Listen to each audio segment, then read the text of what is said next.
Good morning, everybody, and welcome to the Pascal Show. Good morning, everybody. Good morning. I hope you all are doing well, enjoying your day, having a good one today. Hopefully it's a positive one. It is Friday, y'all. I don't know about you guys, but I'm very, very excited about it being Friday. Time to take some time off, take a little bit of a break. It has been an epic week. Actually, the tail end of this week has been epic as hell. Let's be straight funky on that, y'all. It has been epic, to say the least. But I'm excited to be here, as promised. All right, as promised, because we are wrapping this whole saga that we've been covering for the past few weeks. We are finally tying it up with a bow. As promised, I said that I was going to pull up this interview that Stephen Bertolino, or Stephen Baloney Bertolino, had on News Nation. And so we are going to chop it up. I just need to pull this thing up real quick. I thought I had it up, but I lied to my own damn self. All right. But I am looking forward to finding out what this man has to say, because there's a lot to say. He has a lot of explaining to do. This is a big ass, huge chunk of an interview. There is a piece where all of them are out. Like the whole thing is together in one piece, because there's I don't know why, but they put it out as part 1 and part 2. But somebody, I guess they decided, F it, let's just smash it all together. So we have the full interview now, and we are gonna watch it together, y'all. It's about 20 minutes long. Let's see how quickly we can. Let's see how fast the BS starts flowing out of this lawyer. I mean, obviously, we all have our opinions about this whole situation, right? Some of us believe this is the real deal. Some of us think this is absolute BS. Some of us think that Brian Laundrie's body was dragged out in the middle of the damn thing later, that he was dead before he was put out there. There's so many different theories going on, flowing like water. All right. But we finally can hear what he has to say. And if it's a bunch of BS, you know what I mean? Exactly, Laura Wild. You know what I mean? Just to see if it's going to be absolute 110% B mother loving S. So we're going to find out here. But before we get going, please hit that like button down below. Send those likes all the way up. And of course, don't forget to hit that subscribe button. And, by the way, hit that subscribe button one last time. But also, we are going to be talking about this whole situation that happened on the set of Rust with Alec Baldwin after that. So we got to talk about that too. Like, The Crow happened, but the opposite happened on the set of The Crow. Instead, it was Brandon Lee that died, and not a crew member, right? So this is it's a weird situation that happened to Alec Baldwin, and of all people, this happens to Alec Baldwin. It's unfortunate. Regardless, it's an unfortunate series of events. We are definitely going to be talking about that here very, very shortly. But without further ado, we need to jump into this story, y'all. We got to get into this. We got to get into this interview so we can hopefully nip this bad boy in the bud. You know what I'm saying? Hopefully this is going to be a wrap, son, after this, right? This is going to be closing the book on Brian Laundrie until they have more information. You see what I'm saying? But of course, like I said, hit that like button down below. Don't forget to crush that subscribe button. That'd be greatly appreciated. Hit that like button. Send it all the way up. Send it past 100 likes. That would really mean a lot. I see a lot of y'all starting to file in. Good morning to everyone. As promised, one last time, I'm going to repeat it one last time. As promised, I said I would show you guys this interview with Stephen Bertolino, the Laundrie family's attorney. Okay. We are going to watch it right now through and through from cover to cover. All right. And all the mess in between. And let's see what this guy has to say. If he's going to say anything good. Let's go. Enjoy, guys. Mr. Bertolino, we thank you for your time. Some major news today, and the remains have been identified. Tell us what you've learned. Just a short while ago, I confirmed with Chris and Roberta Laundrie that representatives from the Northport Police Department visited their home and advised them that the remains were positively identified as those of Brian. Have they been asked to identify the remains in person? No, they have not. We had previously provided items for DNA testing and confirmation, and it's my understanding is that is what was used to identify the remains. Under the circumstances, I think, first of all, this is difficult news for any parent to receive. How are your clients doing? I've been using the word distraught for the last couple of days now, and they're extremely upset. And for some unknown reason, there are still people outside of their home, yelling and screaming and causing a ruckus, which any parent that's grieving the loss of a child should not have to deal with that. I mean, do you blame them? Regardless, there has been no transparency. There's been no transparency from that couple, from the parents of Brian Laundrie. Do you expect the people to lay off even after they find out that Brian Laundrie's it's not going to end. This saga is going to continue until they actually uproot and move their asses somewhere else. Period. This has been a difficult few weeks for so many families, the Petitos as well. Do your clients understand the focus and attention on them? Of course they understand it. And it's been, how should I say, it's been very difficult to bear. Many have asked why they got a lawyer, why they hired you. And? I'm sorry, you cut out there. I'm going to ask that again. Why did your clients lawyer up? Well, you used the term lawyer up. I've been a friend of Chris Laundrie for over 25 years. And when I got a phone call from Chris advising me that he was getting some inquiries from law enforcement, he asked me if I could assist him. And of course, I was more than glad to do so. At any point in the last 5 weeks, have you spoken with Brian Laundrie? Yes, I spoke to Brian Laundrie on September 12th and September 13th. And what can you share about that conversation?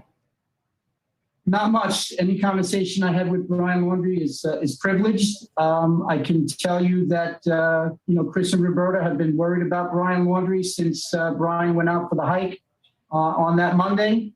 And from there's been a lot of speculation, a lot of accusations, a lot of news outfits have proliferated that misinformation. And I firmly believe that's why these protesters are out there, because this has just become a circus, which there was no need for it to be that way. Hold on. 1 second. I need to roll this back just a tiny bit because maybe I misheard something. I just need to roll back. I'm sorry. 1 second. Let's see. Law enforcement. He asked me if I could assist him. And of course, I was more than glad to do so. At any point in the last 5 weeks, have you spoken with Brian Laundrie? There it is. Yes, I spoke to Brian Laundrie on September 12th and September 13th.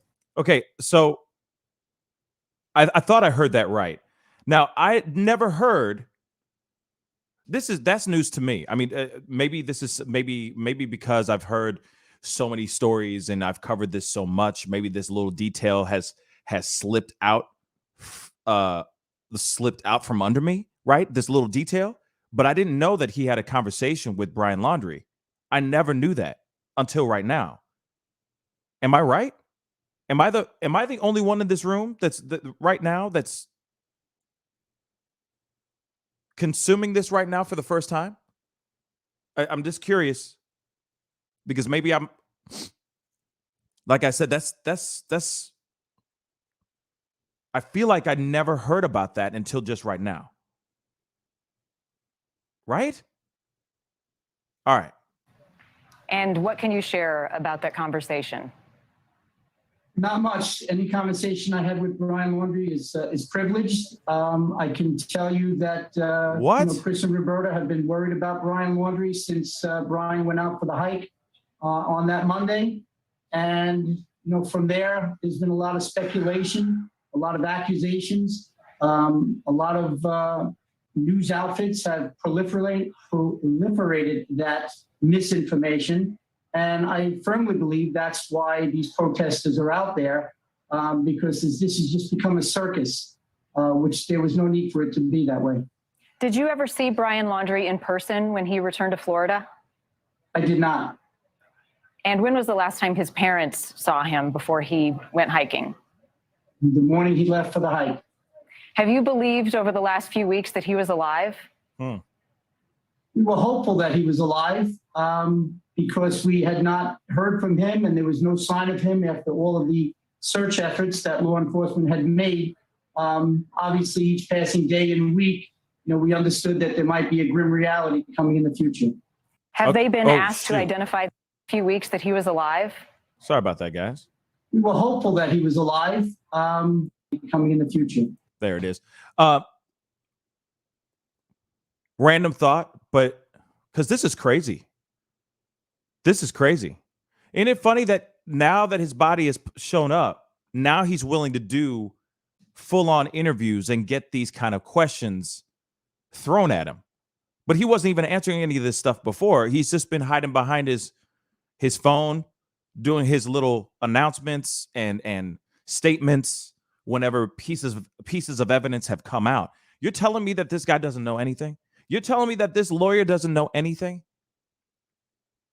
at all? When he saw him days before, like a few days before he went missing, before he went out on a lam, you're telling me what? You're telling me that this lawyer didn't know anything? He knows exactly what's going on. In fact, I guarantee you that meeting that Brian Laundrie had with him, I guarantee you he was like, when they find my body, let's just say, he said, I'm going out here, man. I'm going to do my thing. I can't live this life anymore. Bertolino, I can't. But I need you to do a couple of things when they find my body or they find any pieces of my body, I need you to do this for me. And he's going to come out with all this stuff. Like, I know that's a random thought, and it's like some Lifetime movie type of ish. But think about it. This lawyer knows exactly what's going on here. Ah, man, we're not even 5 minutes in this piece, man, and this dude is already dropping some serious like WTF bombs. Wow. Those were confirmed today. Did Brian's parents share with you? Did he share a plan with them? A plan for what? A plan for what he was going to do. His plan was to go out for a hike and absorb the fresh air, that's what I understand. Was Brian in communication with his parents after he left the house on cell phone or in any other way? No, he was not. I believe that was clarified, that Brian had left his cell phone at home. Did Brian have any way to communicate? And yet, excuse me, Monty, and yet the news outlets. Wow, he's an ass. He is an ass. Indeed, Fox News just yesterday had an anchor and pundits on their air setting forth how the Laundrie parents and myself were communicating with burner phones with Brian over the last several weeks. Well, I think there's a lot of questions. fair? There's a lot of questions that everyone has. So my question to you is, have you communicated with Brian at any point after you spoke with him on the phone on the 12th and 13th? No, I haven't. Did you know where he was? I knew that he went to the reserve. Let's talk about the reserve. A lot of people can't wrap their minds around the fact that the reserve had been searched week after week, was reopened to the public, and then less than 24 hours, the parents went out there. What did they share with you about their reasoning for going out there and why they knew specifically where to go? Facts. Great questions. You know, Marnie, as I've stated several times yesterday and now throughout today, you know, it's not about knowing specifically where to go. The park was just recently opened. I believe it was Tuesday or Wednesday that the park was open. Chris and Roberta wanted to go in the park again to search for their son. Specifically where to go was start at the beginning. And as has been, how shall I say, confirmed, both with a news reporter and with the police department and the FBI being present, they started at the beginning of the preserve. It just so happened that that's where Brian was. So my thought would be anybody who's questioning that, it's not too bright. Well, clarify that, because I think no one has the answers here. Certainly the public doesn't. You have more answers than most. We assume that the parents knew more than we do. So clarify what the public doesn't understand about what's going on. What the public doesn't understand, I don't understand. You have a trailhead. The trailhead marks the beginning of a trail. You don't jump from the sky and land in the middle of the preserve. You start at the trailhead. That's where the parents started. The parents walked into the park from the entrance to the park or the trailhead. They went about a mile or so, and that's where they found the items and the remains. What is so difficult to understand about that? Well, I think it's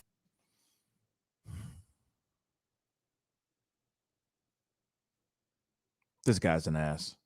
hard to grapple with the fact that the reserve had been searched so extensively by FBI professionals over the last 4 or 5 weeks, and they hadn't come across anything. And then all of a sudden, we have several items and human remains. I think that's what people aren't fully understanding, the timing of that. I'm sorry, somebody got me weak as hell. Craig Aaron, Stephen Pesci. What am I, a clown to you? What am I? How am I funny? What do you mean? I'm funny. What am I, a clown? He is very Pesci right now. This guy lying through his teeth. Okay, he is a liar. I mean, lawyer. Sorry, he is a lawyer. I'm sorry, but at the same time, hey, shout out to all the lawyers. I love all lawyers. Okay, we need them out here. All right, but some of them are just grimy. All right, grimy, and this guy's grimy as hell. All right, wow. So once again, I don't understand what the public doesn't understand. Everyone from the FBI to local enforcement to news reporters to the Laundrie family has confirmed that area of the park was underwater. I am told that it was waist deep at some times. So 4 to 5 weeks ago, being completely underwater, when the search teams went through there, what did they expect to find? Now that the water has receded, the woods off the trail are more accessible. It's not very difficult because it's very simple, and the public doesn't understand simplicity or the truth. You want to make something of it. And when I say you, I don't mean you particular, I mean the public. Okay, so here it is. He's basically saying, like, and that's what's so crazy to me, like that he's sitting here saying,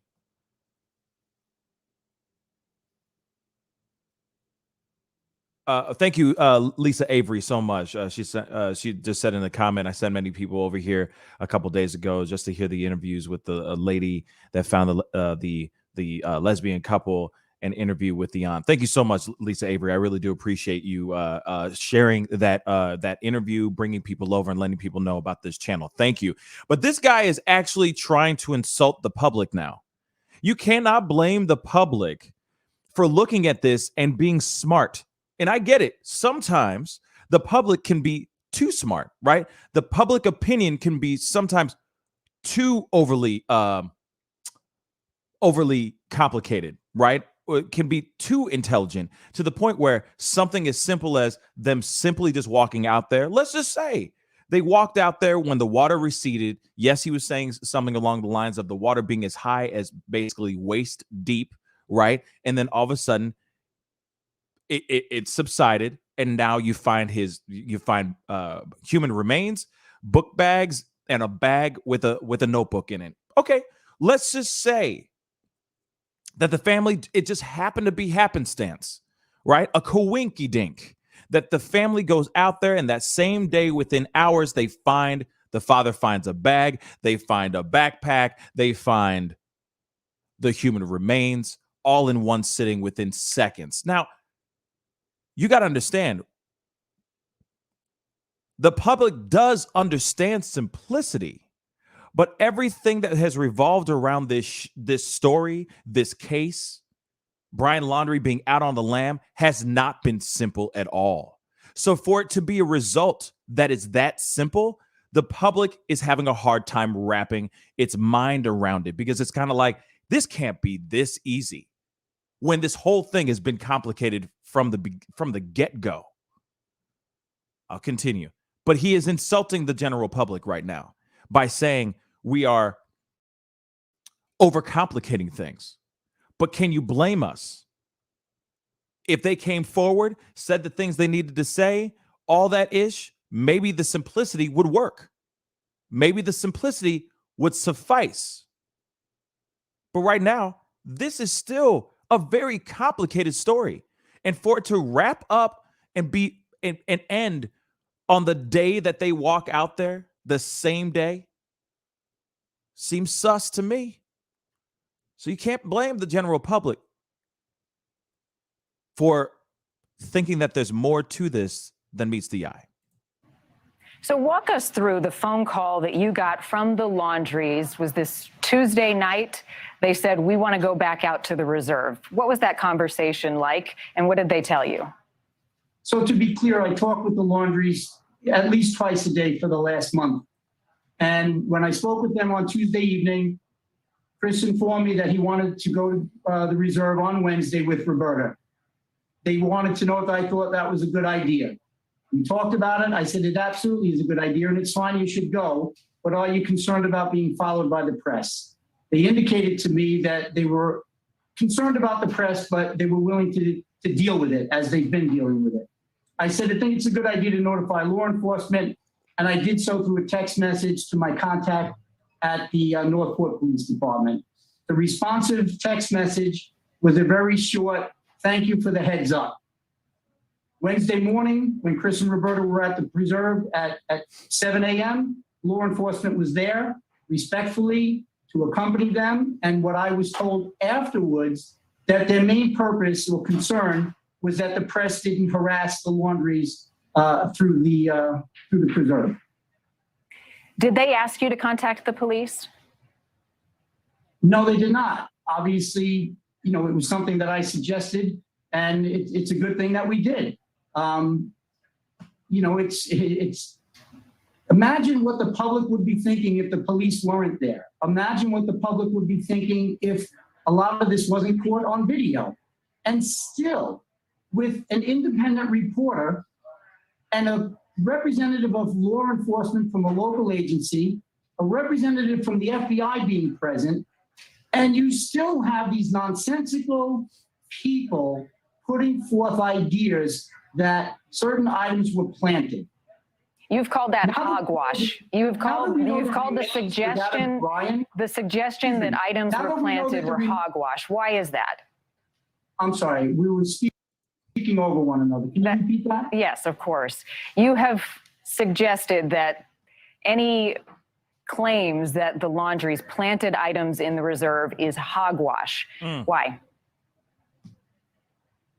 Marnie, I thought I was very clear in just explaining to you why. Wow. If you've got the FBI, he's a dick, the local PD, an independent news reporter, all there at the same time seeing the same thing, you've got quote unquote surveillance of the Laundries 24/7 by protesters and people of the press.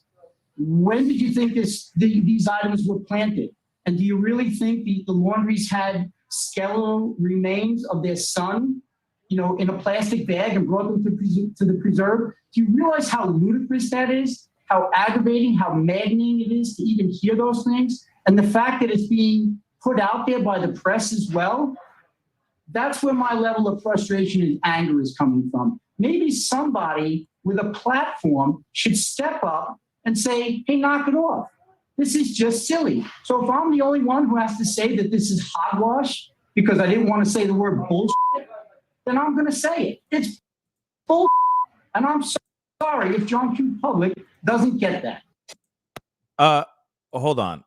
Yeah, this is getting very, very interesting for show. That's one part. I'm going to be playing the rest of it. Obviously, there's a little bit of a break here going on here, but here it is, y'all. It's not up to platforms going out here and going, leave Britney alone. No, it's not. It's up to that family stepping forward a long ass time ago and saying what they needed to say, so that maybe if they got in front of this situation, people wouldn't be speculating and making up conspiracy theories and thinking whatever they need to think. This whole thing has gone out of hand. This whole thing has been out of hand, completely out of hand, completely. And it could have subsided if they just stepped forward and spoke the truth. Like I said, got in front of this, talked about this, rather than hiding in their house and not answering nothing. If they got in front of this and started talking about it, maybe some of these theories would disappear or would have not even been created. It's not up to other platforms. Like, he basically is like, you know, I forgot the interviewer's name, and she's crushing it, by the way. And she's asking all the right questions. All right. But he's basically turning to that anchor, that news anchor, and basically saying, you need to get onto your platform and tell them to leave Britney alone. You got to be kidding me. It's called the family. The parents need to get in front of this ish. At least Cassie Laundrie got out and said, hey, you know, on behalf of my children, I can't do this ish no more.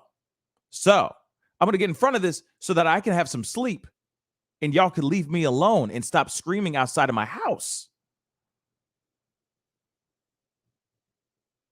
I know that still doesn't suffice, but at least gave them a little bit of grace.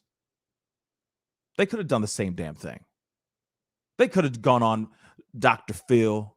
Well, you want to talk about what happened to Brian Laundrie? And they could have talked about it. No problem. But they didn't do that. They hid in their house. And then the day, you can't, I mean, yes, I get that him saying, that's impossible. How can somebody pish posh, hogwash, right? I get it. I get that you could sit there and say this is hogwash, right? That is far-fetched ideas, but do you blame the general public? Can you blame us for thinking that? Real talk. The lawyer's doing his job. He's defending them. He's defending the Laundrie family as much as he can, you know, defending their honor and all that stuff. But at the same time, come on now.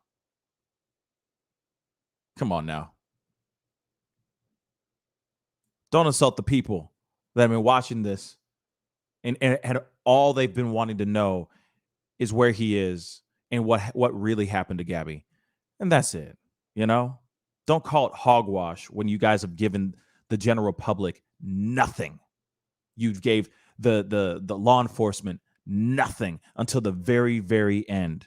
And then the day that they say, oh, I want to come out and help, they find human remains, book bags, book bags, and whatever, and a notebook. Now, the human remains could really be out there.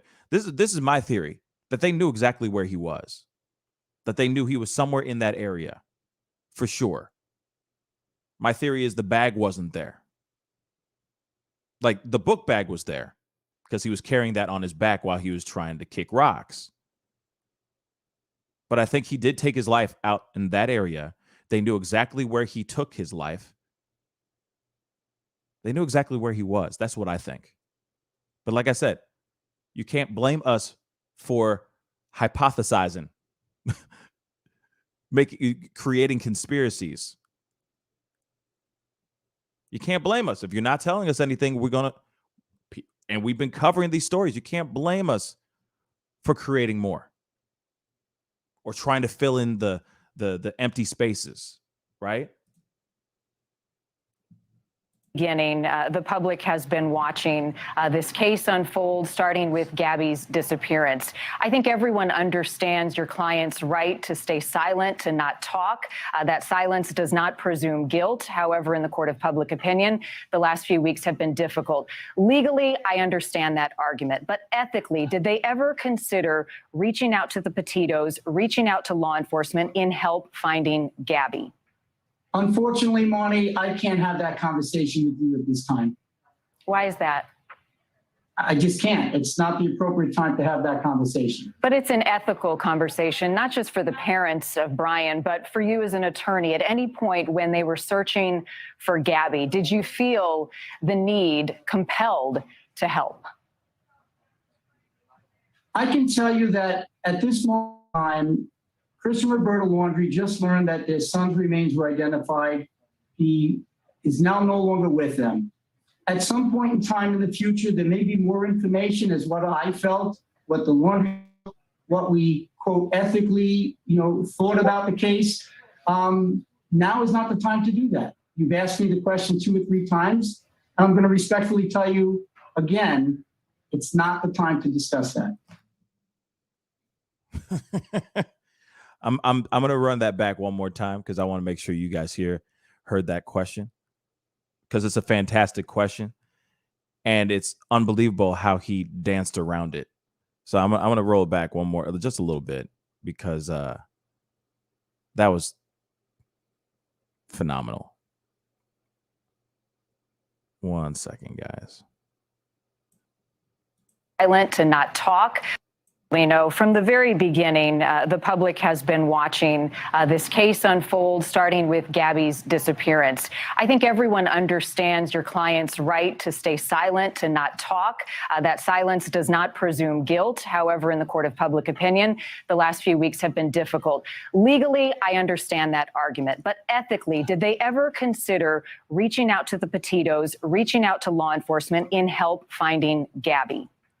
Unfortunately, Marnie, I can't have that conversation with you at this time. Why is that? I just can't. It's not the appropriate time to have that conversation. But it's an ethical conversation, not just for the parents of Brian, but for you as an attorney. At any point when they were searching for Gabby, did you feel the need, compelled to help? I can tell you that at this moment in time, Chris and Roberta Laundrie just learned that their son's remains were identified. He is now no longer with them. Dancing. At some point in time in the future, there may be more information as what I felt, what the Laundries felt, what we quote ethically, thought about the case.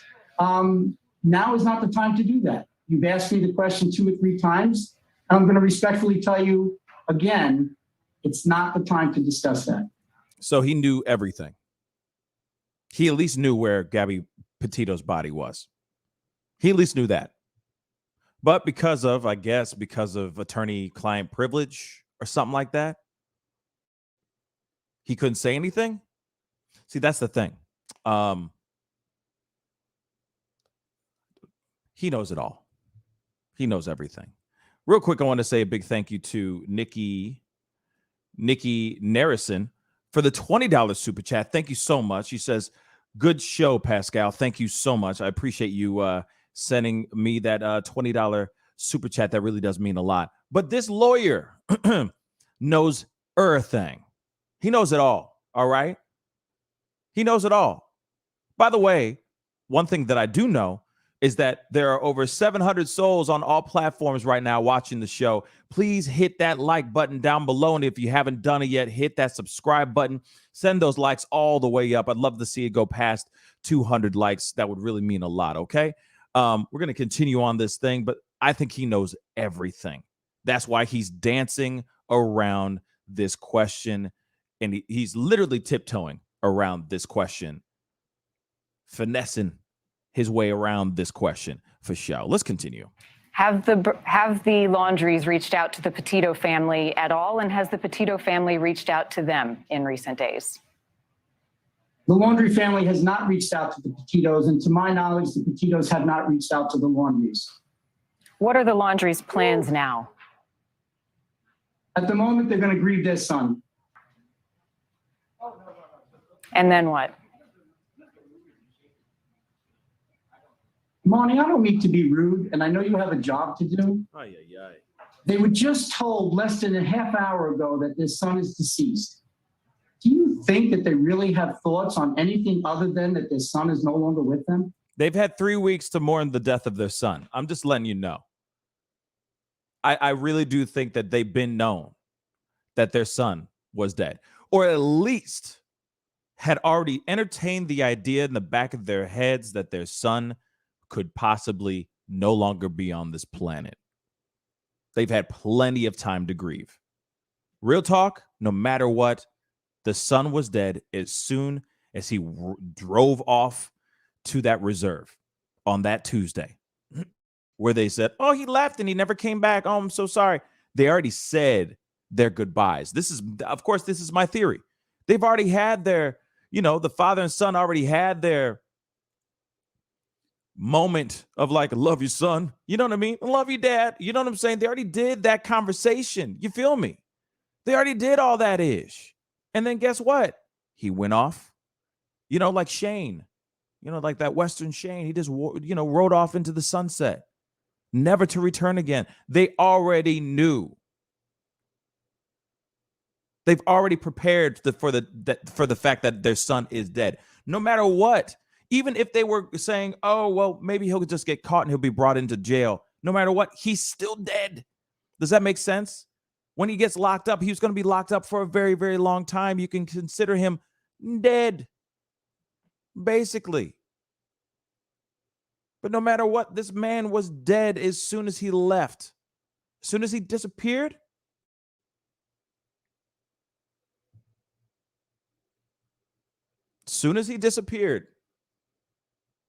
he died. He was dead as soon as he left, as soon as he went to that reserve to be one with the nature, one with the swamp. Him dead as soon as he left. So they've had weeks to mourn the death of their son. Weeks. No, and I respect their privacy, and I can't begin to imagine the pain that they're going through. I just know that so many of us have questions about what has happened, not just to Gabby, but to Brian. The nation has been watching this search for him, what turned into a manhunt across the country. And so we are curious. We want answers. You're the closest to the family, and I want to know how they're doing. I want to know what their plans are. Monty, I don't have any information on the plans that the Laundries have. And I want to tell you, because I've got to stop myself, I'm taking some of my anger and frustration out on you. As you may know, I knew Brian Laundrie since he was an infant, since he was a small child. This is hard. I shed a tear or two today as well. I've shared that with the Laundries. The fact that the public is continuing this nonsensical, we're hiding him in the beginning. We've fed him food. We've communicated with him. Every platform, because you hear that if you have a platform, you should use it for the good. You respect that they have the right to remain silent. But there are people in your position, maybe not you, but in your position, that never once pushed back on these so-called expert pundits who did nothing but say, this is immoral, this is unethical. Somewhere along the line, somebody with a platform, someone in your position should have said, hey, you know what? Back off. This is America, and in our system of justice, they have the right to remain silent. So I'm kind of a little perturbed that now I have to go back and explain how we didn't plant remains and personal items in a preserve when the upper echelons of law enforcement is telling everyone this is legit by their actions, by their words, and yet we have to now go back and somehow educate John Q. public? And you guys perpetrate this. You put it forth. And well, I'm going to stop you right there. I have said a number of times that the Laundrie parents have every right to remain silent, whether the public agrees with that right or not. But our search is for answers, and that is where it will continue to lie. Answers not only in what happened to your client, Brian Laundrie, and what happens with his parents moving forward, but also what happened to Gabby. And there are many who are concerned that we may never know what happened in this case, given what has transpired today. As I've said now for probably the fourth or fifth time, today is not the day to discuss that. You know what I want to ask you? I want to ask you, Mr. Bertolino, you mentioned that you have known Brian for years. That is one thing that we have not been able to get much on in the last month and a half. Who is Brian Laundrie? What kind of person was he? What do you know about him that you're willing to share? Yeah, say something. Monty, I know him as the child of a friend of mine. I didn't go to school with him. I didn't hang out with him. He's 30 years my junior. So to ask me what type of person he is, I'm sure he was a good kid, just like every parent says their kid is a good kid. When all is said and done, I'm pretty much, how shall I say, not going to discuss anything further other than what type of child Brian was, other than to say, Brian is no longer with us. The family is mourning, and I would hope that we could, let them mourn, let them grieve, and maybe somebody besides myself could come out and say, hey, protesters, go away tonight. Could you do that? I just have a couple more questions. Have you spoken with Cassie? Not today, but I have spoken with her and Jim recently, yes. Do you plan to continue to represent the family moving forward, and do you see a need for that? I will be representing the family as long as it's necessary. Anything else you'd like to share and clarify about what has happened? No, I just want to apologize to you as an individual for my anger and frustration, but I've been dealing with this all day, and I put out some statements that this is nonsense. And to hear it come from a platform like yours, that the question is even posed. I get that the internet is a different world, that the Twitter world and the people who play in that world, I understand that they may have a need for this. Wow. But He's really, He's like now trying to knock her down a peg. Get the hell out of here.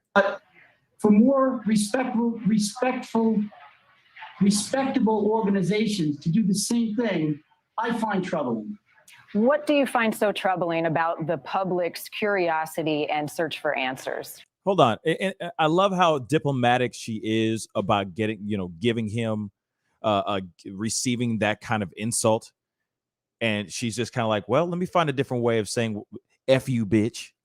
You know what I'm saying? Like, well, let me knock you down a few pegs before I jump off here. I apologize for my anger, but you guys are just trash. You know what I'm saying? It's like, then why come on here? Why go on and agree to be interviewed by this particular media outlet? Why?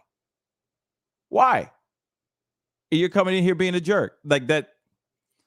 She's being very diplomatic here. I would have been like, let me tell you something, young, you know what I mean? Old ass man. I would have said so many other things to that dude. You know what I'm saying? But here we go. Curiosity and search for answers is one thing. Coming up with completely off the charts in the scheme of reality propositions of literally planting evidence, planting articles, even planting the remains, it's just beyond compare. That's what I find troubling. So just one more thing about that, and I promise I will let it go. Did your clients go out to the reserve prior to yesterday morning on their own at any time? It's good question. Answer Yes, it. they did back in early September. I shouldn't say early September, mid-September, which would have been the 14th and the 15th. Were they there with Brian or with authorities? No, they were there on their own. That was the day after Brian had went for the hike and didn't come home.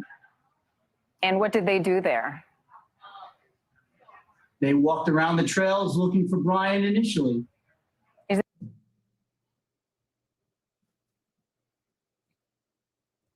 So they walked around the trail. Like I said, I mean, we're gonna. I'm going to break it down and try to spin it in a way that works, right? And in my mind, bruh,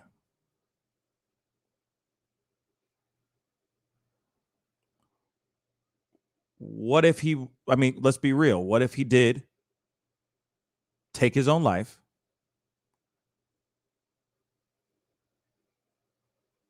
They were out there for he said like a day.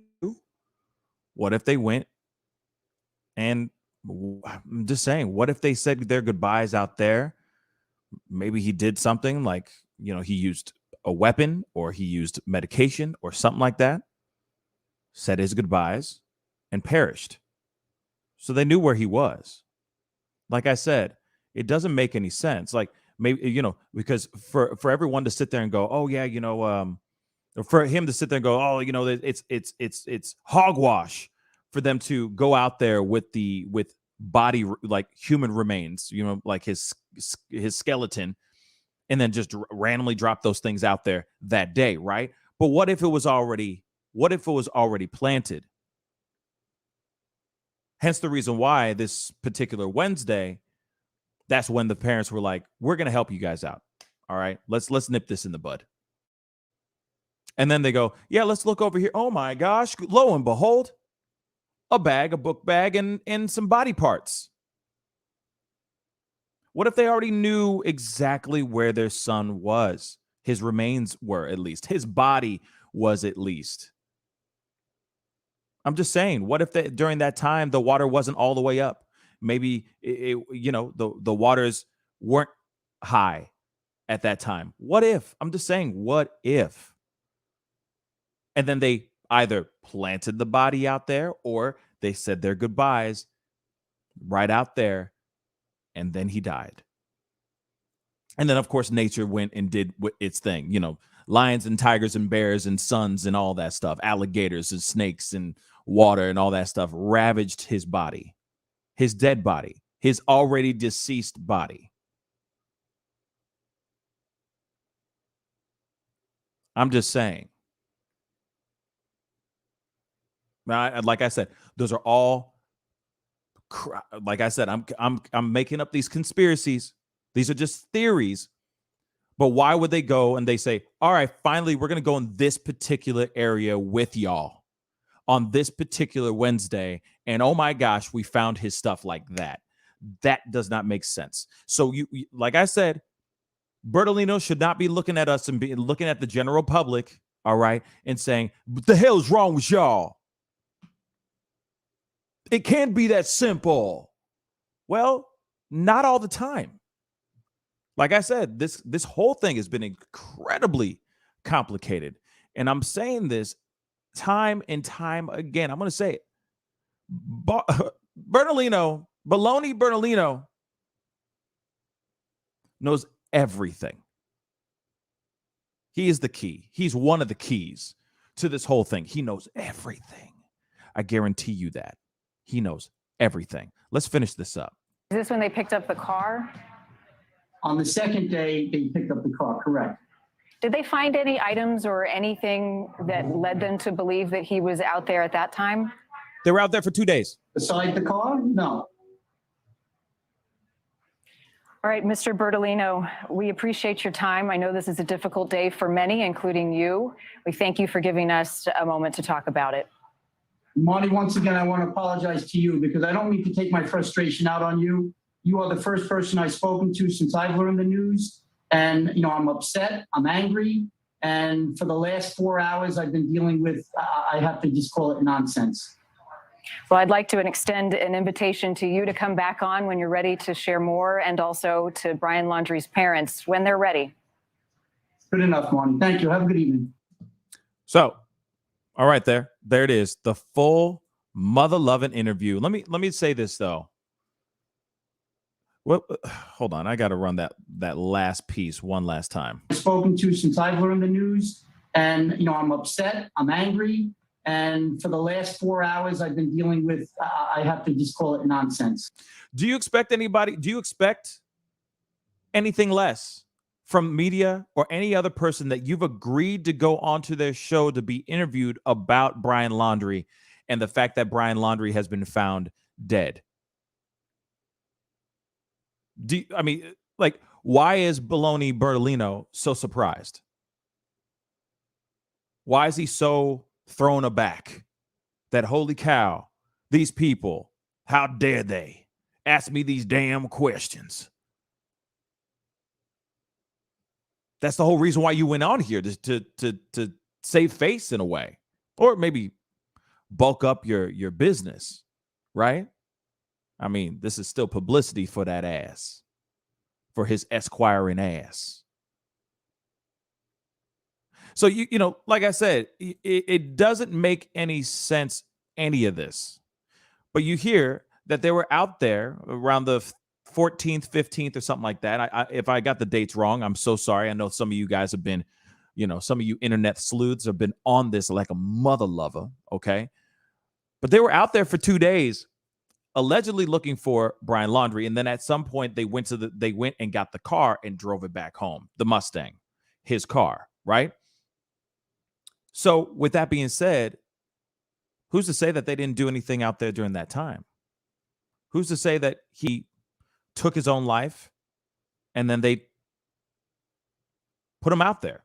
Who's to say that they went out there with him and said their goodbyes and then he walked out and he said to them that he was going to do this thing because you would never find him behind you know what I'm saying, behind a jail bars or something like that, prison bars. You see what I'm saying? You'll never see me caught. I ain't never going back, kind of thing. What are the chances? If he's just like, Mom, Dad, I'm telling you now, this thing happened, whether it was my fault or not, let's just say allegedly.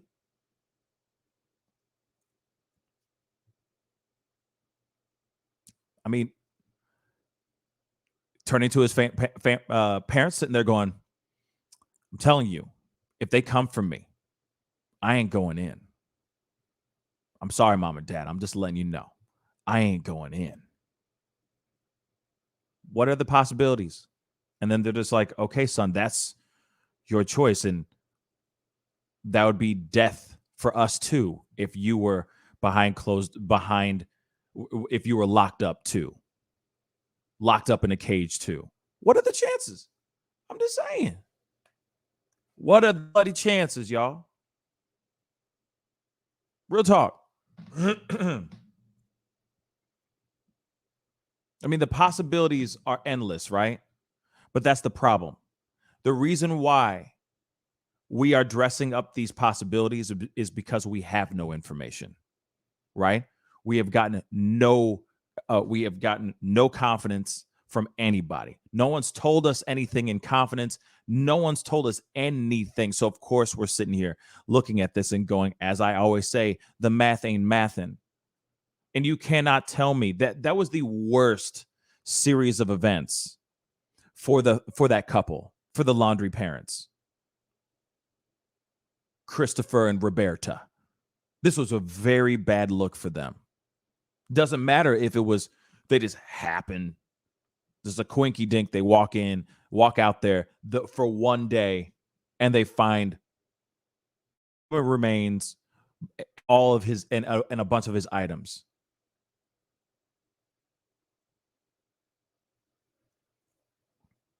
That was a very bad series of events where it's too simple. It's too good to be true. Especially given the fact that we have had all this BS. We have been dealing with this for weeks. Some of these reporters, as Brian Enton has said before, he has been covering this bad boy for 5 mother-loving weeks, and then the whole thing ends up getting wrapped up by the Laundrie family walking out to a specific area, and boom, there's all that stuff. That's so weird, right? That's too easy. Like I said, that lawyer knows something. The lawyer had a conversation with Brian Laundrie. He did admit that, and I had never heard that before. So he knew something. And I'm telling you, there's going to be more as days go by. I'm sure he has been told, right? The lawyer has been told to do certain things. Like this is like coming from a movie. I'm sure there's going to be more information as time goes on that he's going to leak out. But it's only going to be timed out things. Okay, at this time, I need you to drop this. I need you to do this. I need you to drop that. Blah, blah, blah. That's what I think.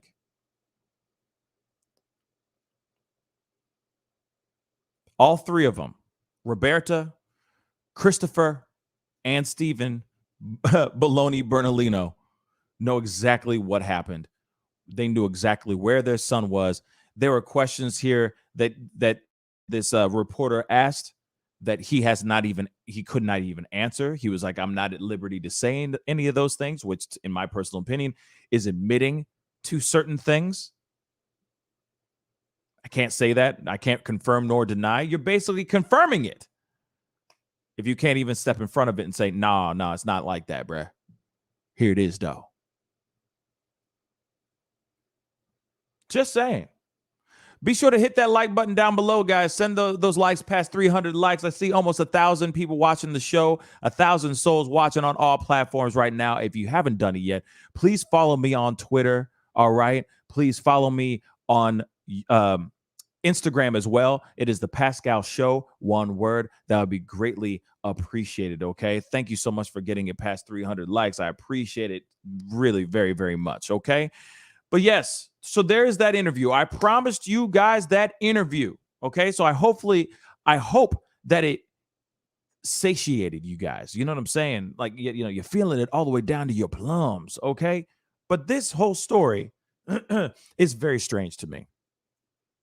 This interview is very strange to me as well. If you're willing to sit there, talk ish, you're willing to get on a show, get interviewed, and all you're going to do is just be a jerk, I think it's counterproductive, in my personal opinion. And I get it.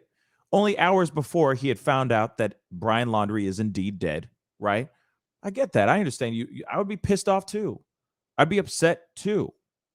But you don't take it out on a person or a reporter that's interviewing you, asking you the right questions, because like I said, that interview was dope. She asked all the right questions.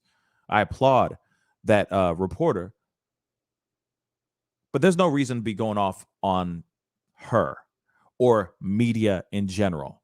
If you're not going to step forward and be transparent, you can blame the general public for sitting there and thinking about these things.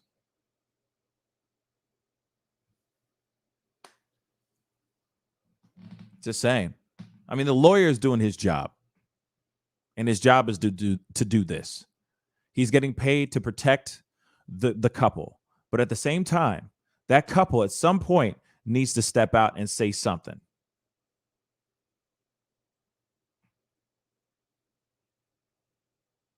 They need to step out and say something. Because here's the thing: as much as they think that the general public outside, right, isn't going to do anything. Oh, they're going to do no. Like the protesters and stuff. You think the protesters are done? No, they're going to continue to be out there until some pieces of information come out. But right now, we ain't got nothing. They ain't gave us nothing. So of course, people are going to sit there and stay out there. They're going to be for a while until they get that interview, or they sit down and they go outside and they speak to the public and say, here are these truths. All right, get off our nuts and here are the truths to everything. That's what I think on this whole thing, man. It all rests on the family and what the family does next. If the family wants to sit and not do anything, they want to sit on their asses and sit on their hands and not do anything, then you know what? That's on them, man. That's really on them. That's their bed. You know what I mean? That's their bed. They might as well get comfortable and lie in it. But there it is, y'all. That's some, for me, like I said, I'm still wrapping my mind around it. I'm still trying to figure this whole thing out for myself. You see what I'm saying? Because it is some crazy, how everything transpired, how everything unfolded is insane. One other thing I'll say is I said it earlier, but I really do think that lawyer knew exactly where Gabby Petito's body was before anyone else knew. I guarantee you that. I think that they had time to start figuring things out. They put things together. They they stacked things up together, and then they knocked it out. Everything. And then I'm sure after the conversation that he had with the lawyer, I'm sure the lawyer has a few more things that he has. Like, for example, maybe it's not for the general public, maybe it's just for the Petito family. So, for example, once they find my body, or once they find out that I'm no longer here, I need you to send this to the Petito family, and this is only for the Petito family. You see what I'm saying? Like, I feel like that's going to happen. The Petito family is going to get something. The Petito family is going to get something from the Laundrie family. I don't think the Laundrie family is ever going to be talking to the Petitos anytime soon. But I think the lawyer is going to be their messenger, and the Petito family is going to get something. Right? Maybe it's a confession. Maybe it's another notebook. Maybe it's some work. Maybe it's a video. It could even be something that as simple as that. Maybe it's a video where he's just saying his apologies, sending his condolences, and saying how much he loved Gabby Petito. I'm just saying, I know that I'm throwing out these theories, but that could very well be what it is.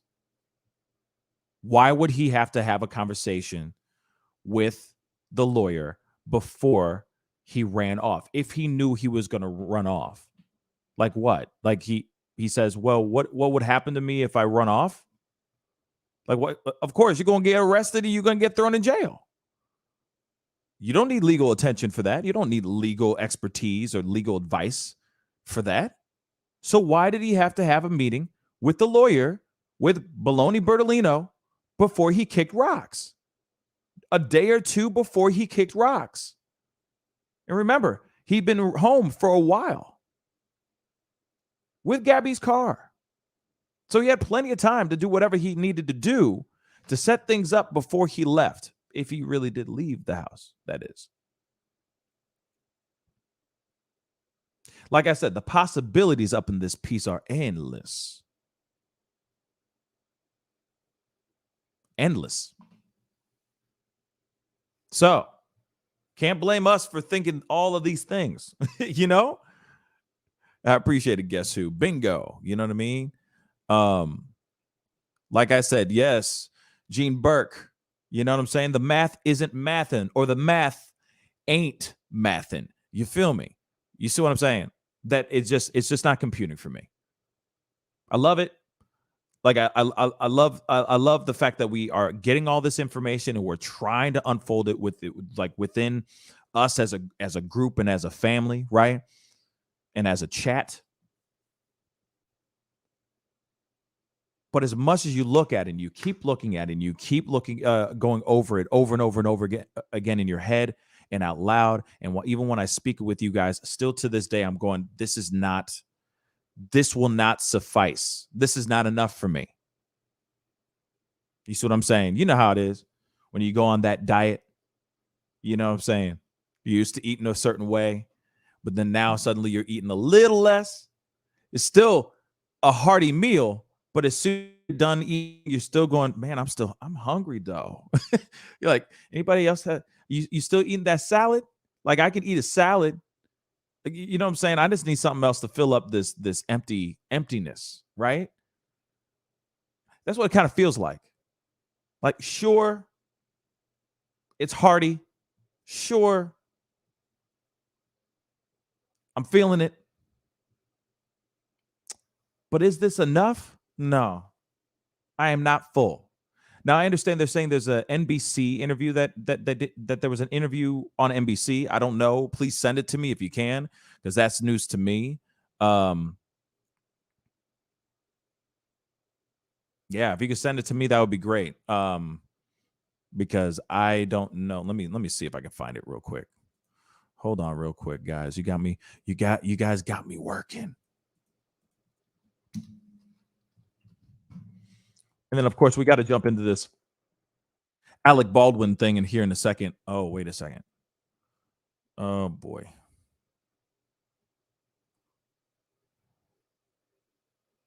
All right. Okay.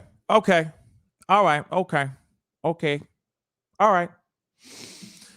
Okay, we're gonna take a look at this. We're gonna take a look at this one. All right. I'm not gonna watch the whole thing. All right, because we do have to continue on with our with the show, but I will watch a few chunks of this.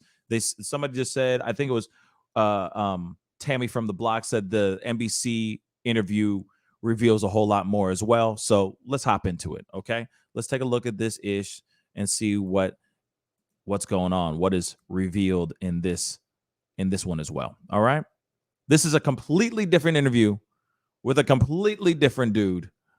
And this is with NBC. So shout out to NBC for this interview as well, and also shout out to News Nation. Like I said, they've been covering this ish like crazy. News Nation, but of course from NBC. So shout out to NBC for the information and for this interview. See, he was doing his work. Same tie, same redness in his face, same anger. You know what I'm saying? So he was doing his press junket. He was doing his thing up in this piece. Real talk. So hit that like button down below, y'all, okay? And don't forget to hit that subscribe button, okay? It would be really appreciated. Let's go on to this one. Let's see what this one reveals. Steve, first off, thanks for joining Top Story tonight. So our viewers understand the main reason you are representing the Laundrie family is because you have a long personal relationship with them. I understand you received that grim news that we've just reported. How did you find out, and what exactly did you learn? Well, yes. Good evening, Tom, and thanks for having me. The first thing is, yes, I've known the Laundrie family for over 25 years. Been friends with Chris Laundrie for a long time. I've seen both of his children grow up, Cassie and Brian. And I did learn of the unfortunate news that Brian's remains were confirmed today through Chris Laundrie. Chris had called me, let me know that police had come to his house this evening to inform them that the remains were positively identified. How were Brian's parents tonight? Well, Tom, I don't know you if you're a parent or not, but I'm sure every parent out there knows that getting the news that your child is no longer, with you is sad under any circumstances. The fact that the Laundries have been subjected to these people out in front of that for the last 4 weeks, and they continue out there today is just making it all the more difficult. Any idea or theory how Brian may have ended his life? I don't want to speculate. I try not to do that. I would hope people would stop doing that as well, especially with respect to this case and with respect to, the cause or how Brian is, came to be dead. I don't know. And, we'll wait for, if possible, some type of cause of death from the experts. Steve, I want to go back to yesterday and that big discovery. I know this is not the first time Brian's parents have aided in the search, but the Laundries did decide to go and help investigators yesterday, both parents. Explain to our viewers what exactly prompted that yesterday. Well, I think the prompt was that the park or the Myakkahatchee Environmental Creek Park was finally open to the public. My understanding, it was either open to the public on Tuesday or Wednesday, and Chris and Roberta decided that since it was open and available to them, they wanted to go and look for Brian by themselves. After speaking with me, I told them that I wanted to notify law enforcement so that we would have no issue. And, I did text my contact at the Northport Police Department. The response I got was thank you for the heads up.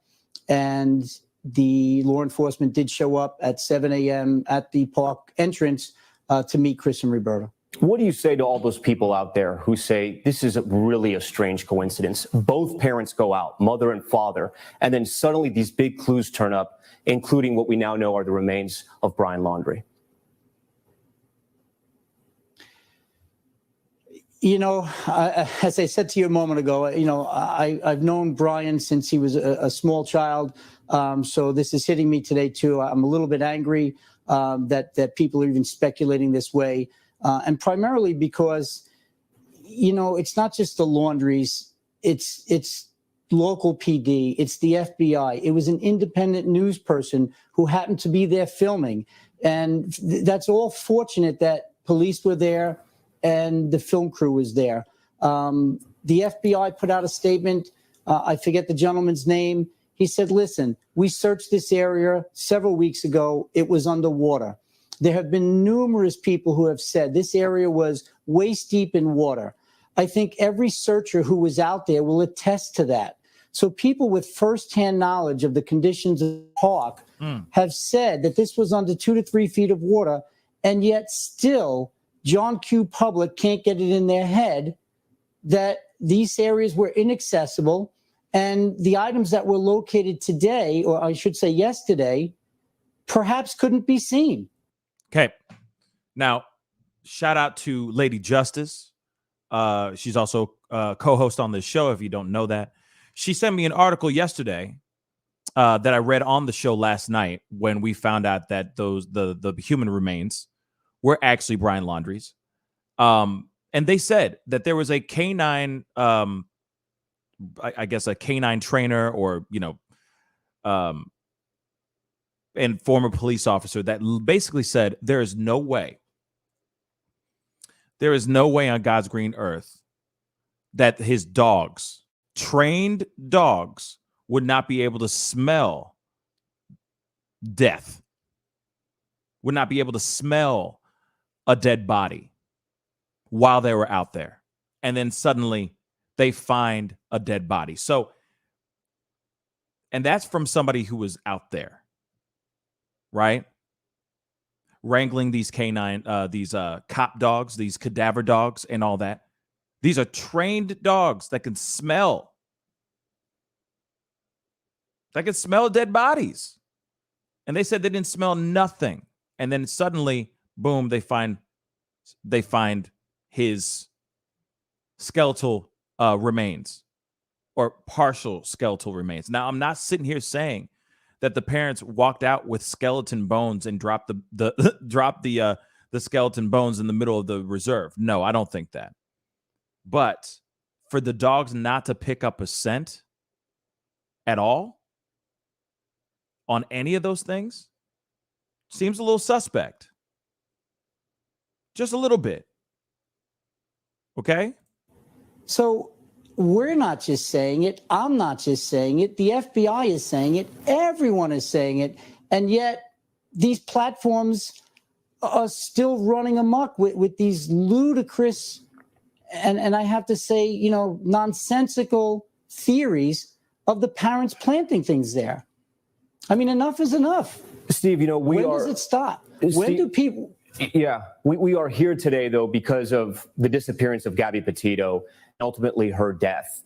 The Petito family has been very critical of the Laundrie. So I want to play you a short clip of the Petito family. I want to get your reaction on the other end.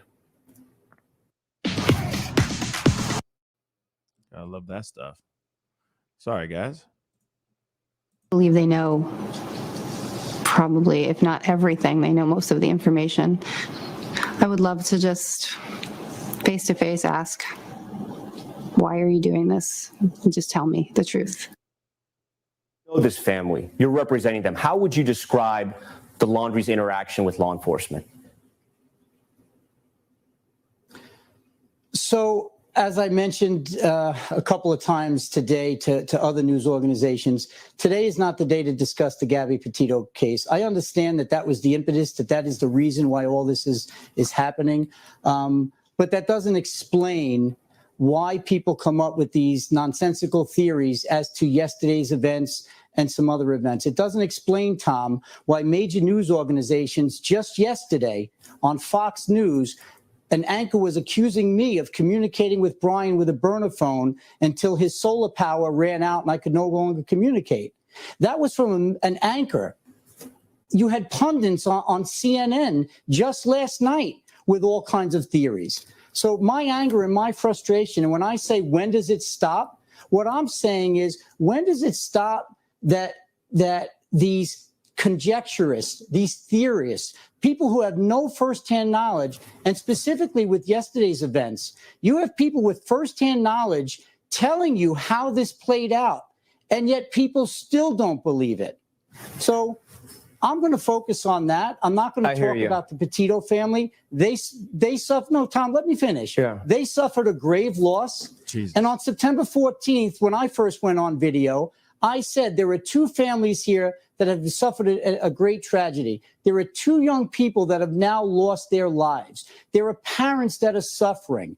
Now, I understand that. Whatever happened or whatever didn't happen, whatever people know, this is tragic for two families. And anybody with a child and anybody with a sense of humanity can understand the frustration that both families feel. Steve, on that point, though, and I hear you. I hear you on that point, though. You mentioned a date. Wow.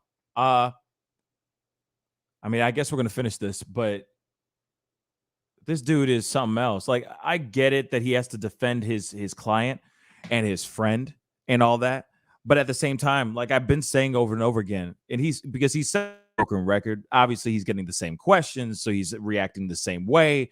But at the same time, you can't blame Joe Q public for thinking or feeling the way that we have been feeling and thinking. When you don't give them information, people's minds and theories are going to run amok. If you get in front of it and become and you are transparent and honest and throw out that communication, then people won't sit there and speculate, man. It's simple. It's simple. If you could go back, do you wish you would have helped police out a little bit more early on in the investigation? Because Northport Police, to be completely fair, had to tweet at you on September 15th, days after Gabby Petito was already reported missing. Do you wish you would have maybe worked with police a little earlier in this investigation? So, Tom, I have to tell you once again, I represent the Laundrie family. I'm an attorney. Communications I have with Brian, communications I had and have with Chris and Roberta are confidential. What I wish really doesn't play into it. What I can tell you is, at some point in the future, there may be conversations to be had. There may be information to be discussed. Tonight is not that time. You know, this case is not over. I have yet to speak to FBI personnel. I have yet to speak to Northport Police. I have yet to speak to the Assistant U.S. Attorney, Ms. Romine, out in Wyoming. There are certain things that need to be done and I should say wrapped up before we can have further conversations of what may or may not have been done differently. Steve, do you think your clients, the Laundries, Brian's parents, will eventually be charged with crimes? Good question. I have no reason to believe that. There's been some speculation out there, and again, I understand you don't like to talk about speculation, that maybe some type of deal was cut, that they promised to cooperate with investigators to get some type of immunity. Any truth to that? Can you answer that? Ooh. I can tell you no, there's no truth to that. What I can tell you. Do you see that deep breath? Like, he took a deep ass breath. He's like, can I even answer? Okay, how do I? Okay. I got to answer it quickly. So how do I answer this? It was that conversations were had several weeks ago with the FBI with respect to certain charges. When questioned and when communications were had between myself and the FBI, I think it was realized that charges were not appropriate. There was never a threat. There was never a coercion. There was never a deal cut. But we're talking about misdemeanor charges, would not have been... Steve, misdemeanor or felony charges? I don't know what level of crime or charge was in the mix. What I can tell you is there were conversations that were had, and I definitely want to be clear. There was no threat. There was no coercion on behalf of the FBI. There was no deals. There were certainly conversations, as one would expect happens in every criminal case. You always have conversations with the prosecutors about how the case may play out, as to what may be on the table, so to speak. Yes, those conversations were had, but no deal was cut. The Laundries have been cooperating with law enforcement, both locally and federally, since day one with respect to Brian. So they didn't work out any deal, allegedly, from what the lawyer is saying here. All right. They just went and tried to help out wholeheartedly. Now, question, or the questions that this news anchor is doing, these are the questions too. Nice. Some are very similar to what the other interview was, but that one was a good one, right? For them to sit there and go, well, hey, we want immunity. We'll help you find our son, but we need immunity, right? We're going to do whatever we can to get that. So let's make that happen. Let's sign the deal and get through it. Now, he's saying that that's not true. But you saw that big, deep breath that he took before he answered any of those things. So he might be dancing around this. He might be fibbing a little bit. He may have tried to finesse around that. But let's see what else he got to say here. Explain to our viewers. The Petito case. Yeah. If you can explain to our viewers, because we've heard from so many people over the last several weeks on this case, but we've never heard from the Laundries, and there's a reason for that, correct? Absolutely. And I've said several times, I said it over a month ago. The reason you haven't heard from the Laundries is because I told them not to talk to anybody. I've taken the heat on that. I've accepted the heat on that. And as I've said, even last night, as you know, any attorney, any defense attorney, and anybody who went to law school will tell you the same thing. You do not talk under any circumstances. And any pundit who goes on TV and says, oh, I have a law degree and this is immoral and unethical, you know what? You are wrong. This is the job and the role of a defense attorney. You tell your client, do not talk to law enforcement. Period. End of story. Did your clients know their son, Brian Laundrie, was going to disappear when he left the house that day? No, they did not. What I can tell you is that Brian was very upset when he left, and Chris conveyed to me several times that, he wished he didn't let him go, but he couldn't stop him. So this has been a painful saga for them since September 13th. It's been a long haul. But Brian is a grown man, young man, 22 years old. He wanted to walk out the door. He was entitled to walk out the door. You know the Laundries personally. You've known them for several years. You've said that tonight here on Top Story. I want to ask you, what do you want America to know about the Laundries, and is there something they should know about them as parents? I would like America to know that exactly what you said. Chris and Roberta Laundrie are parents. They are just people. They have feelings. They have children. One of their children have just been confirmed as dead. It's sad under any circumstances. Gabby Petito notwithstanding, for any family, for any parent out there, this is a loss of a loved one. They're grieving. I would just respectfully ask people outside their home, go home, give it a break, get a good night's sleep, leave the Laundries alone, even for one night. Please and thank you.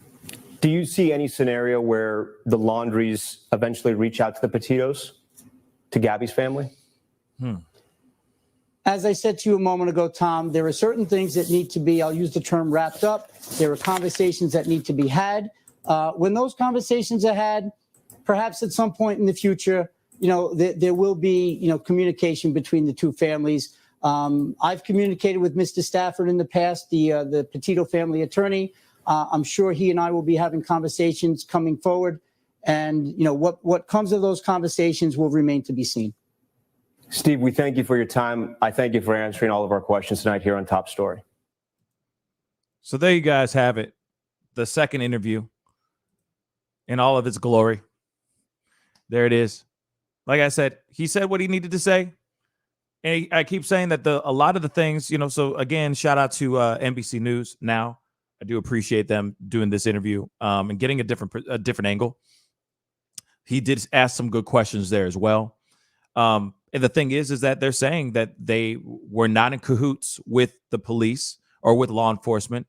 They did not there was no coercion. There was no signing of an immunity so that they can, walk free from this situation if they helped find Brian. I think that they were just, from what the lawyer is saying right here, he was just trying to do his due diligence to get, they were trying to get their due diligence so that they can get their son back home.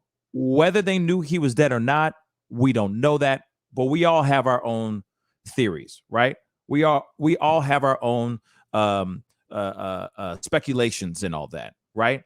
that's just kind of how it is. But I got David in the house. What's up, man? Man, not much. Just listening to this guy lie a lot, it seems like. It was like in it though, like lying like a mother lover, man. Lying like crazy, right? And so to me, like I said, I'm trying to, as much as I can, wrap my mind around this as best as I can, and give this lawyer the benefit of the doubt, because he is a lawyer. He's doing his job, right?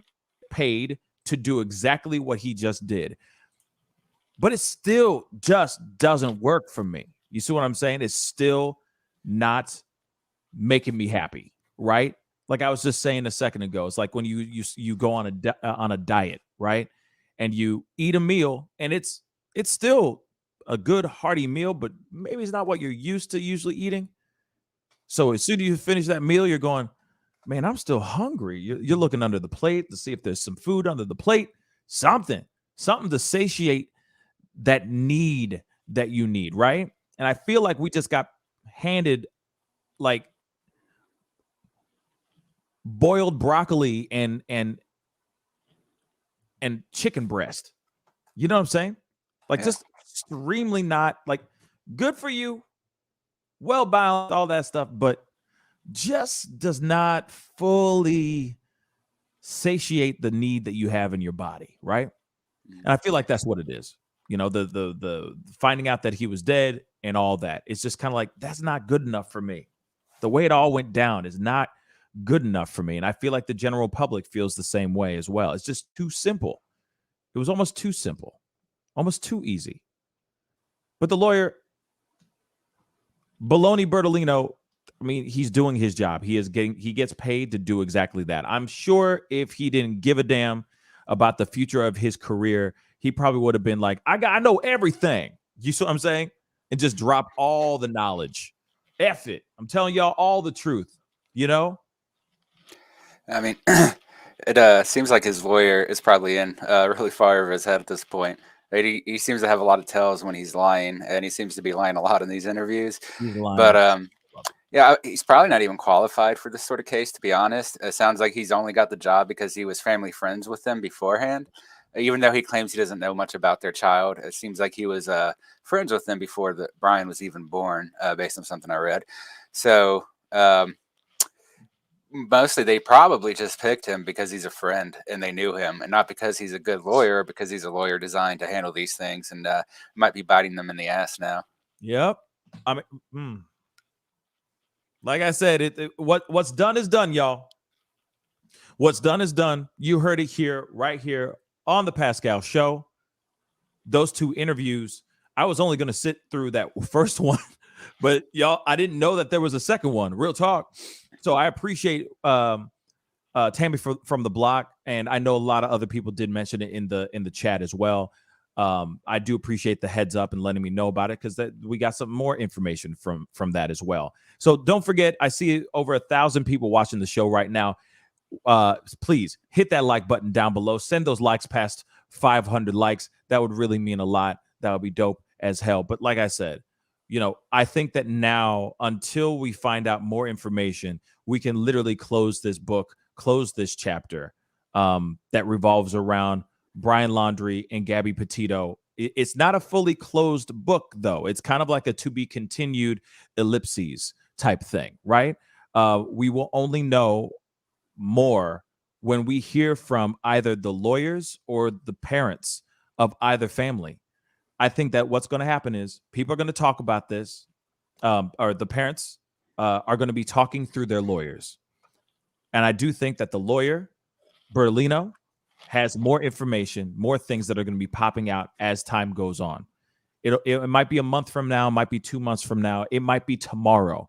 You never know. Or it might be when they do a funeral for Brian Laundrie's body, right? They do a ceremony to say goodbye to Brian Laundrie. Maybe right after that, more information is going to come out. I guarantee you that. And it has more than it's, and I think Tammy from the block, I think it's more than just what that notebook says. I think it's going to be a video, or it's going to be another note, or something is going to come out and be exposed, right? So hopefully that will be hopefully we'll find out. Like I said, there are so many other missing person cases that are just dropping, like going like crazy. I heard about some Fudge. I forgot her name. I just said Fudge. I literally just said Fudge. What's the young girl's name? That's gonna drive me nuts. I think it's Summer Wells. Yep, Summer Wells has been a story that's been that has been just ruminating out here. Obviously, there's the Orson and Oren. Wow, that's funny. That's another Wells. Wells as well. The twins that have been missing for almost over 2 years now. I mean, there's so many stories that are coming out, right? So many that are coming out to the forefront, and you know, we're going to try to cover as much as we can on those stories as they as they continue, right? I said fudge. Yeah, I did say fudge. I didn't want to say the F word. I said fudge. You know what I'm saying? Can you blame a brother? You know what I'm saying? I'm trying to keep these the YouTubes happy. You know what I'm saying? So, you know, I'm trying to be respectful to a certain extent. You know what I'm saying?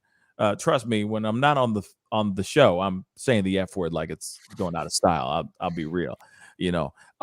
Because like if I don't get to say it at least once or twice in the show, I'm at least saying it 17 times after the show's over. So just to be completely straight funky with y'all, all y'all issues.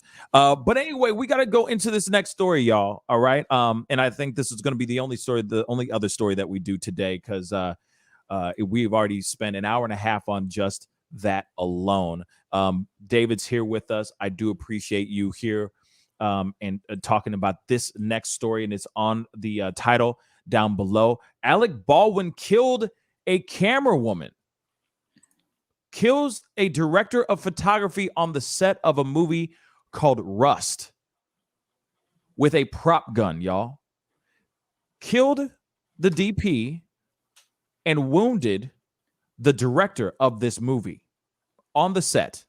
This is wild. David, what's a guam? All right, so like you said, this is a crazy one. I just sent you a video that we can start off with over private chat. You know what? Let's do that. Instead of you going into it, let's just play this video. Let me just pull it up really quick. Let me get it really quick, and we'll do that, because I was gonna pull up. I thought maybe, you know, I was trying to like have you know, pulling up, and then you know what I'm saying, but you know, talk about the article, and then I got the video, you know what I'm saying, but it's all good. I got this. Don't worry. We're gonna do this first, and then we'll go into the article later. Okay. So give me 2 seconds. I'm just playing, man. Glad to have you on though, man. Real talk. It's good to be here. Yeah. Whatever, man. Anyway, here's the video. Let's take a look at this, y'all. Shall we? Hold up. Damn, this thing is losing its mind. Hold up. Blammo. All right, let's take a look. Like I said, Alec Baldwin fired a prop gun that killed the DP of this movie and injured the director of the movie as well. This is crazy. Let's take a look. Updating our breaking news right now, we're learning more about a deadly accident on a movie set in Santa Fe, New Mexico. Moments ago, we learned actor Alec Baldwin fired the prop gun that killed one person and injured another. The victims, crew members, are on the Netflix Western film Rust. 42-year-old director of photography Helena Hutchins was rushed to the helicopter and then taken to a local trauma center where she died from her injuries. 48-year-old director Joel Souza was also injured in the accident. The movie starring Baldwin and Frances Fisher had just begun filming at the Bonanza Creek Ranch.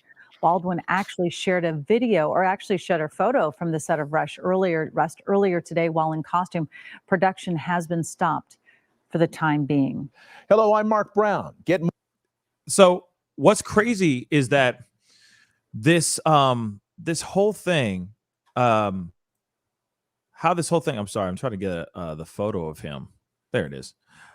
What's crazy to me is how this whole thing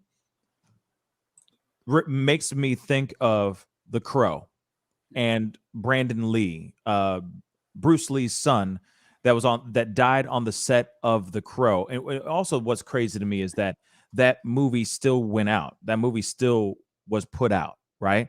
But this is the question. Ignore Me just said, and it's a very good question. How can this even happen? Even to this day. Now, it was a freak accident with Brandon Lee, still, even then, you wonder, how does that even happen, right?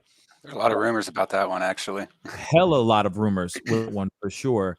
But there was something that was said. I'm probably gonna have to look for that one, where they explained how the gun, the prop gun, was loaded wrong, and no matter what, still there's still, when you shoot the gun, right, there is something that still comes out to give off that flare, right?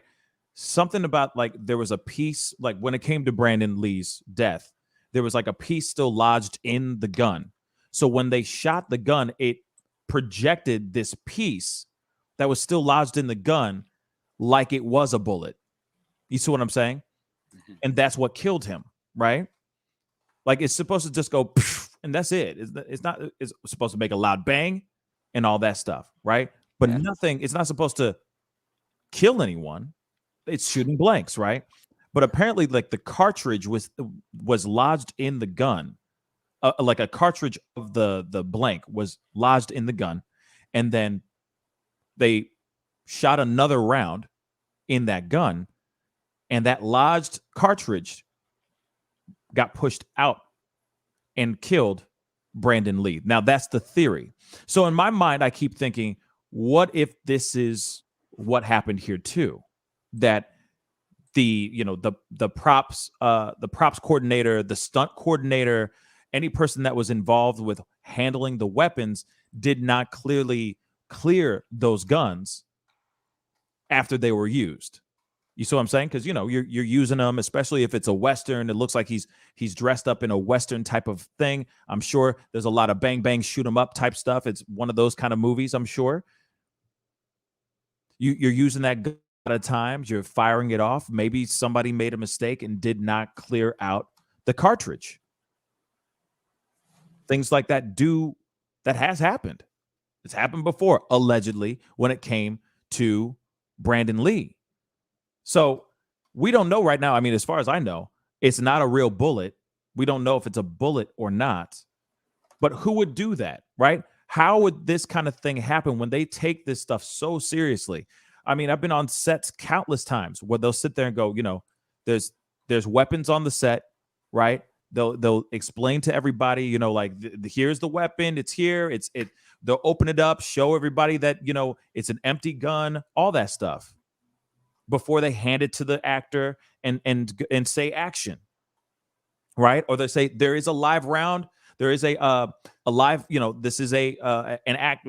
They say, I forgot what the terminology is, but they'll sit there and say there is a gun on set and it has blanks.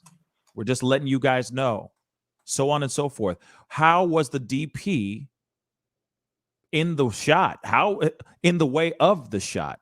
How was the DP and the director in the same angle of the shot? You see what I'm saying? Like I said, I'm still trying to wrap my mind around this whole situation, and it's terrifying to think that Alec Baldwin, doesn't matter if you like him or not, it's still a terrible thing for to happen to an actor on a set where you're thinking everything is fine, and then suddenly now, bang, you've just taken out a young cinematographer. That's terrible, y'all. David, I mean, do we have any more on this story at all? There's a few details going on, but for the most part, that does really cover everything that was known. So they're still investigating, as you pointed out. But like you said, I'll jump back a little bit. Sure. So basically, what we've seen before, and this was, like you said, with Brandon Lee, that this has happened before, and this has been a problem a few times, though it's not very often. Like you said, they suggested that there was a round lodged in the barrel somehow, which doesn't really make sense, Right. because there was nothing for it to really shoot out. But typically, when you look at guns that are designed for blanks or for like sim rounds, they're very specific to that, and that's why those rounds are usually colored. So you make sure you use the right ones. Still, blanks can kill you up close just from the force of it. If you're within, I don't remember, like 15 feet or so, Right. a blank could still kill you. But this is a weird one. I mean, as per usual with these kind of cases, there shouldn't be a situation where he is able to accidentally shoot someone. But I mean, that's what we see that happened. So where exactly did the problem start? We don't know yet, but they're still investigating. Like I said, it is Yeah. possible. Oh, go ahead. Go ahead. It is possible that the gun was not cleaned properly and something like that happened. Though it's really hard to say until there's an investigation. I mean, even if you look at the case with Brandon Lee, there's a lot of speculation that it was done on purpose because at the time there were a lot of people, especially from China, that were very angry about Bruce Lee's new school of Junfan Right. Guanghu.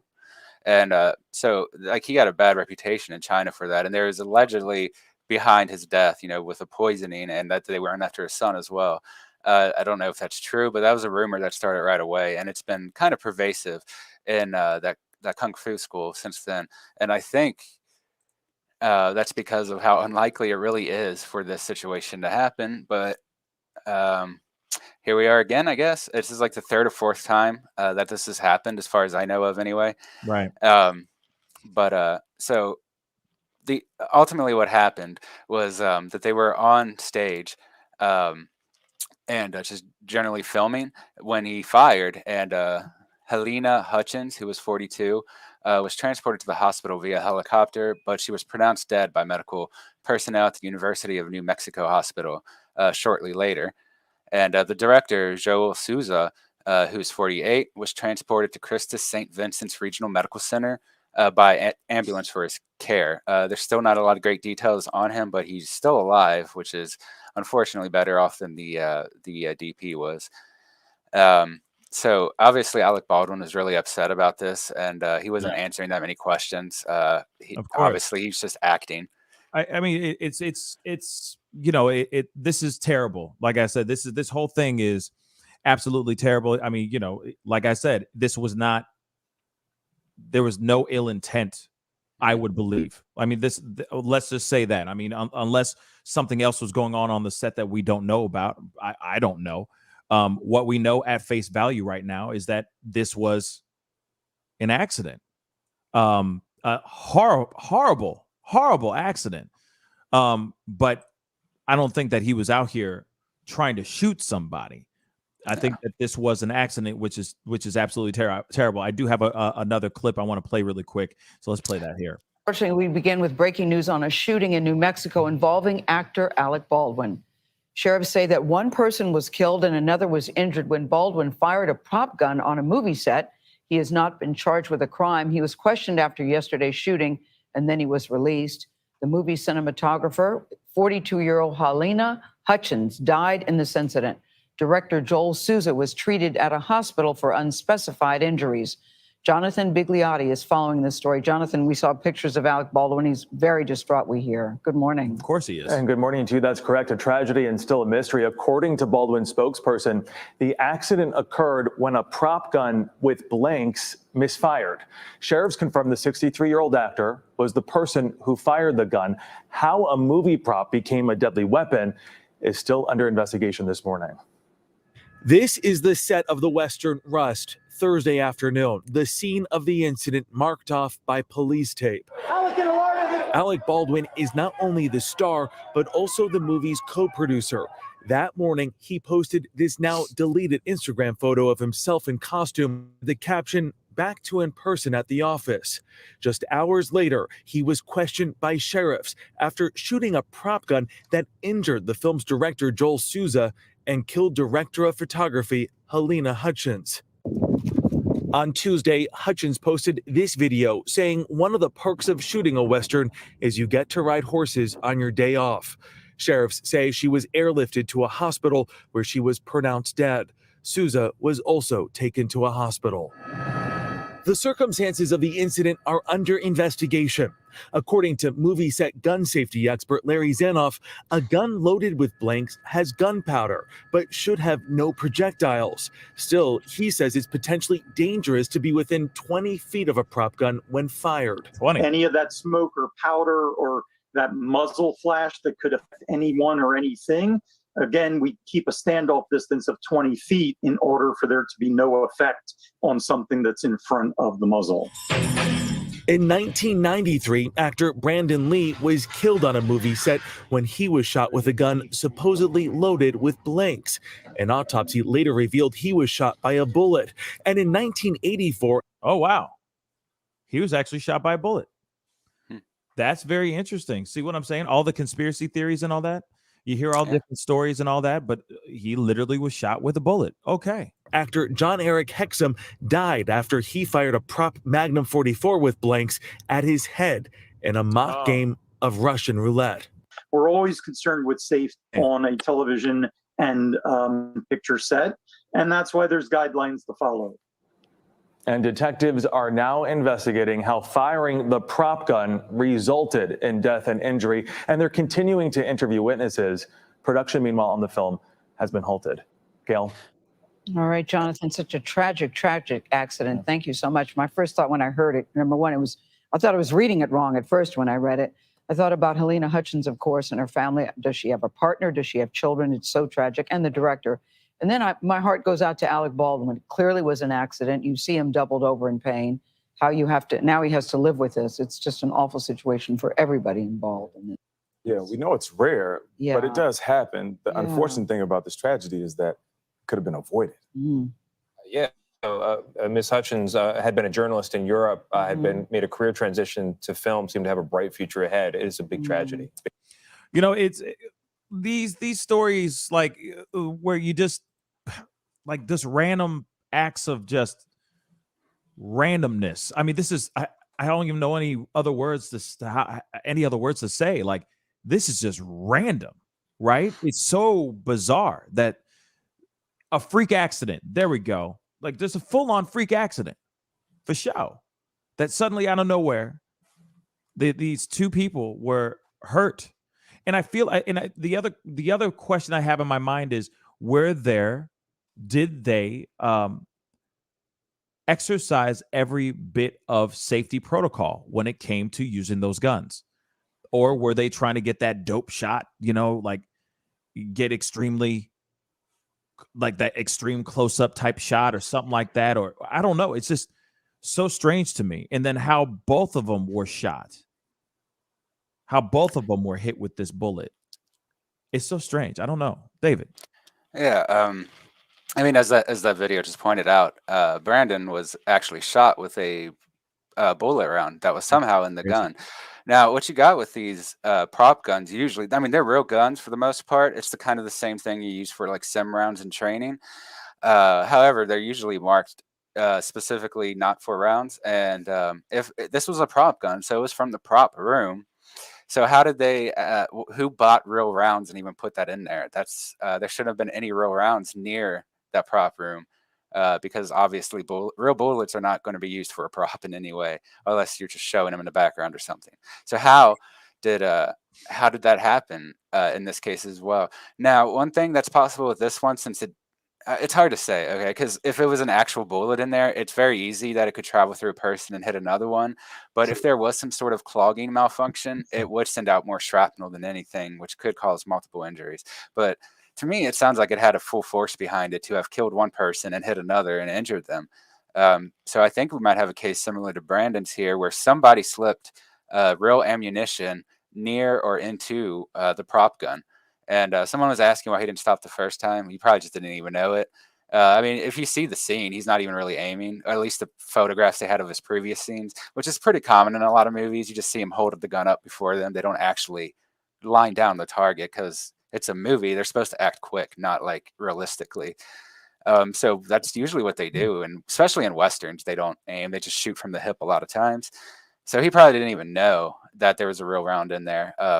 No, I don't think so at all. I mean, and if there's anybody out here that's like literally thinking that he was in on this, that he wanted to go and just kill somebody, I think that's very that's a reach. For real.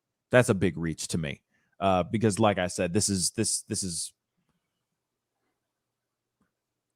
he may be, some people may think of him as a jerk, You know, some people may think he's, he's Alec Baldwin, okay? But I don't think he's the kind of guy who wants to run around and shoot somebody, shoot a colleague, right? Shoot a co-creator, collaborator, right? Co-storyteller.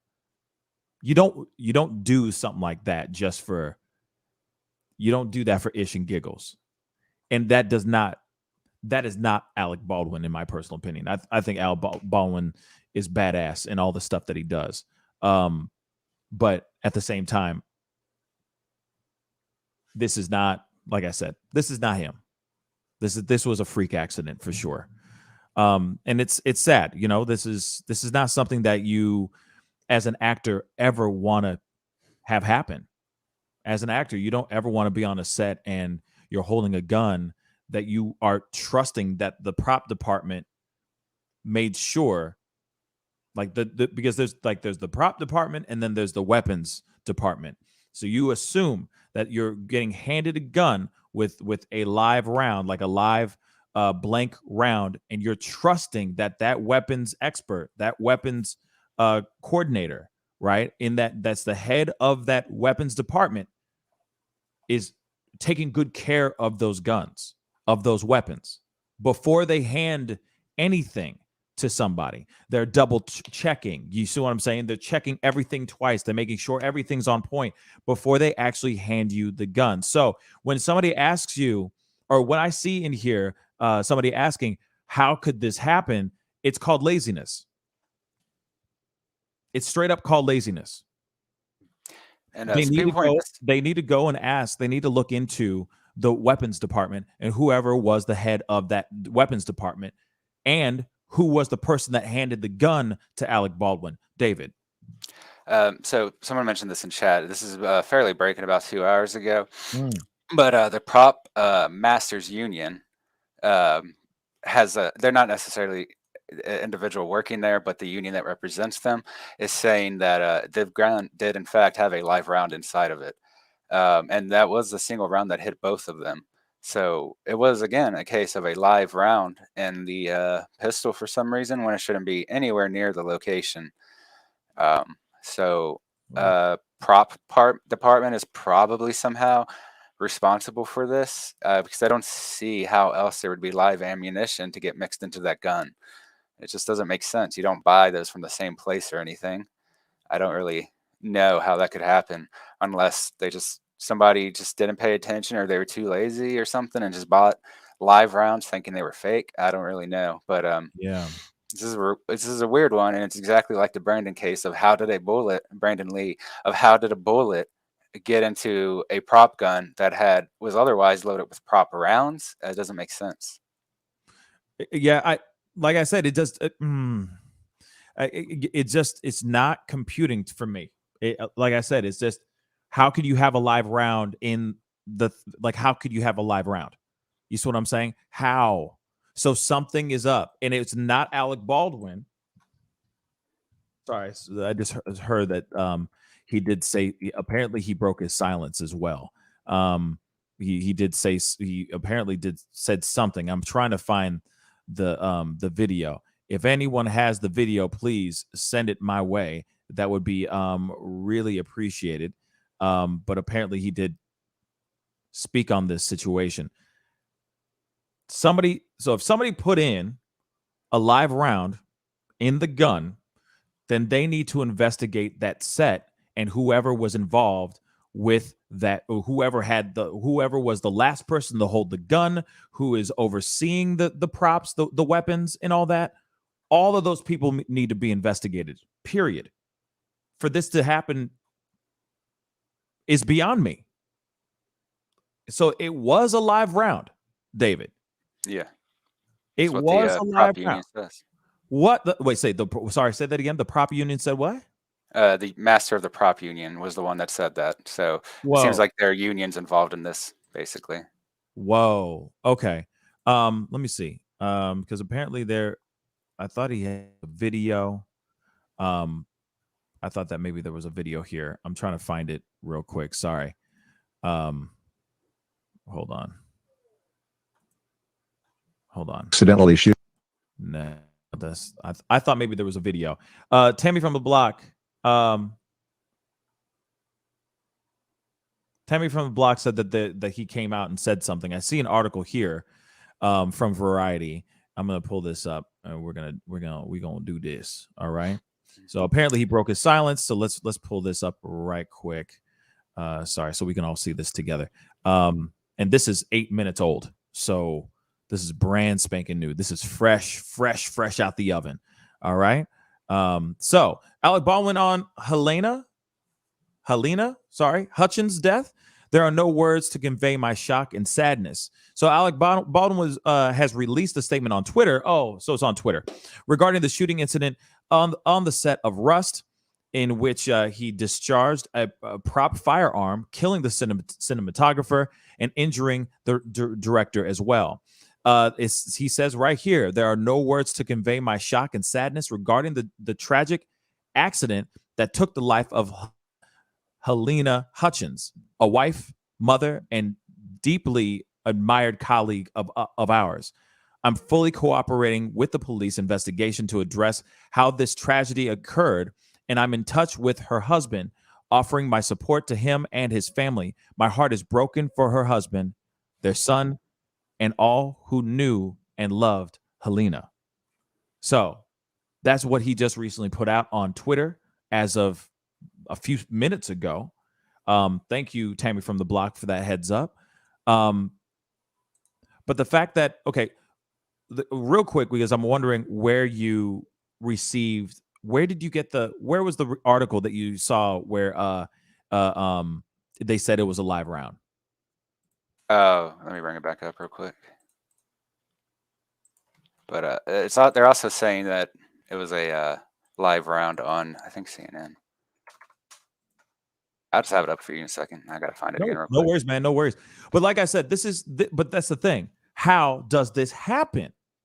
Right? So the person, whoever did this, right? Whoever did this, whoever was holding the gun, monitoring the guns, involved with the weapons department, they are responsible for this without a shadow of a doubt. I really don't think this has I really don't think that this has anything to do with Alec Baldwin. Alec Baldwin was handed the gun. He pointed it where he needed it to be pointed. He fired the gun thinking confidently that it was a blank. Now, this is a man that's been on sets a million times. All right. So of course he's going to turn to the people that, the people that are the experts, and he's going to trust them, right? He's going to trust them. So if he gets handed the gun, he's like, hey, everybody, we got a gun on the set. There is one in the chamber. We're going to do this, blah, blah, blah. They hand him the gun. They're like, okay, we all know that this is a gun. Let's keep it safe. And that there is a blank cartridge in his mind, to his knowledge, in the chamber. Okay, action, bang. See what I'm saying? You don't, he's not sitting there thinking, oh, you know what I mean? I need a taste for blood. No. He's going, oh my God, what just happened? What? That's a freak accident, y'all. I just wanted to pull up this article because I want them to see it for themselves as well here. And the article does say that it was a live round, like I just mentioned, but it was also this is why I brought up Brandon again, because it was the only live round in the pistol, according to the prop person anyway. So I mean, we have the exact same situation again, where one single bullet live round got mixed into all these blanks somehow, and I don't know. I don't know. It's not likely to be the bullet manufacturer that made that mistake. Just, I would think it would have to be somebody in the props department or somebody like a intern or something that just didn't know better. Maybe it's hard to say. Yeah, I don't know, man. And Industrial Arts, Denver, Colorado. Thank you so much for the $5 super chat. Netflix strike gone wrong. Oh man.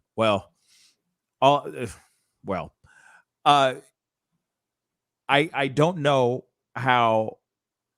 I don't know. Okay, I'm looking at this and it's saying the prop gun the actor Alec Baldwin fired on the set of the film Rust on Thursday, killing the director of photography Helena Hutchins and injuring the director Joel Souza, contained a quote unquote live round, a union covering prop masters told its members. So one question is, how does the union prop master, listen, right? The union prop master, how does he know that it was a live round? How does he know? Then it says in this quote here from, who is this? I don't know who said this, but anyway, it says a live single round was accidentally fired on the set by the principal actor, hitting both director of photography and the director of the movie as well. The email said, Local 44 has confirmed that the props, set decoration, special effects, and construction departments were staffed by New Mexico crew members. There were no Local 44 members on the call sheet. So you're telling me that maybe there were some people that don't know all the criteria, possibly? Some people that might be a little wet behind the ears? Some people that are not fully vetted, not veterans on the set? Because, you know, you're trying to cut cost and you're going, hey, these kids, these guys, these people that are doing props, set decoration, special construction departments, they're all trying to, you know, they're all trying to cut their teeth in this stuff, so we can get them for cheap and we can save a couple $1 million. Whoops, somebody puts in a live round. Who in the hell? How does that accidentally happen? Let me read that one more time. The top of this right here. A live single round was accidentally fired on the set by the principal actor. How does that even happen? The thing that blows my mind is a live single round was accidentally fired. How was it accidentally even put in the gun in the first damn place? So somebody on the set was literally still very, very green, or just an idiot, and did not know the difference between blanks and a real damn bullet. And they put a bullet in that mother-loving gun and then handed it to a trusting actor. And then that actor pulled the trigger, thinking that everything would be fine. How does that happen, y'all? How does that happen? Like I said, my heart, I feel for this guy right now. I feel for Alec Baldwin. I don't care if you're a fan of him or not. This is still terrible, right? Still a terrible thing to have happen. David? I imagine the prop union master got involved immediately because obviously the most likely accident would have came from the prop department because they're the one who buys the rounds and sets them up. So I wouldn't be surprised if the people, the prop people on the set immediately reached out to contact, because that's part of what these unions do, is protect their workers, not just from, you know, like industrial issues, but generally in anything, especially if they try to make this into a criminal charge, they might defend it as being negligence instead or something. Right. But it's very likely that the prop people contacted the union right away. And for most shows in Hollywood, they will only hire from union actors and workers. Otherwise, they get cut off by the unions. So for the most part, they should have had union workers as it was, just seemingly inexperienced ones. Yeah, that's what it is. I mean, if you're going to sit there and you're going to bring in guys who are still a little green, or they're still, you know, trying to, get the experience, you know, get their sea legs, you know, earn their stripes in a way, you're going to get them for cheaper. So you can get them for cheaper labor, but you're also paying for them to learn. Basically, they're going to have, there's going to be a little bit of a learning curve, right? Maybe a learning handicap, because they might not be as properly vetted in that department that they have been hired into. But they're going, hey, it's an opportunity to add to my resume. I'm still getting paid and all that. Hey, you know, it's not the greatest amount of money, but it's still something, and I could use this so I can get to the next job. So when you look at that, and you got people who are in the props department that are overseeing all the weapons, all of them, and they're still green, and they mistake a blank with an actual bullet, and they do that, yeah, I mean, that's gonna happen. But I would expect that kind of story on an independent film shoot, right? Where it's low budget. But this is a movie where you have an you know, a A or B, I don't know what list he is on, but he's an A-B list actor. You know, he's a prominent actor out here, probably getting paid the big bucks. So it's not like this is some small, you know, $20,000 movie. This is a couple $1 million movie set. And they still were cutting corners so that they can maybe pay for Alec. You never know. You know what I'm saying?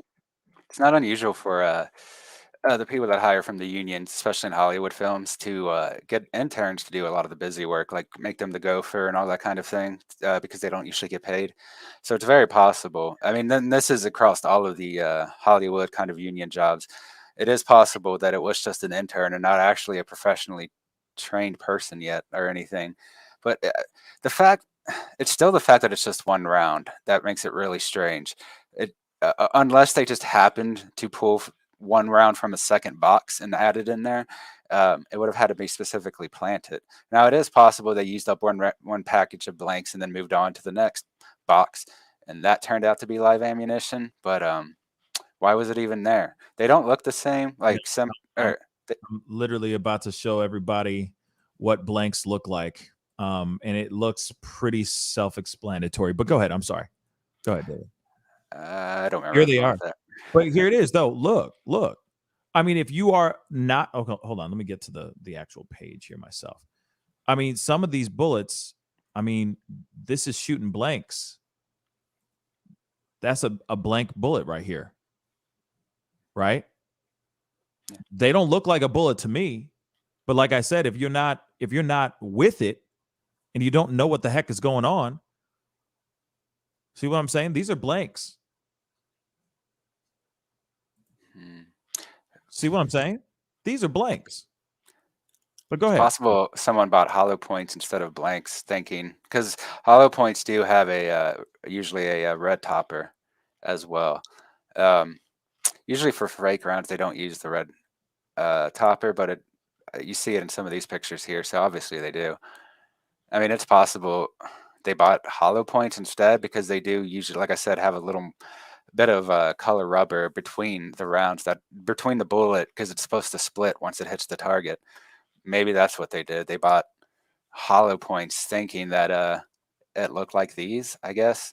My hollow points are they are topped with green, like the one you just looked on. That's a set of blanks.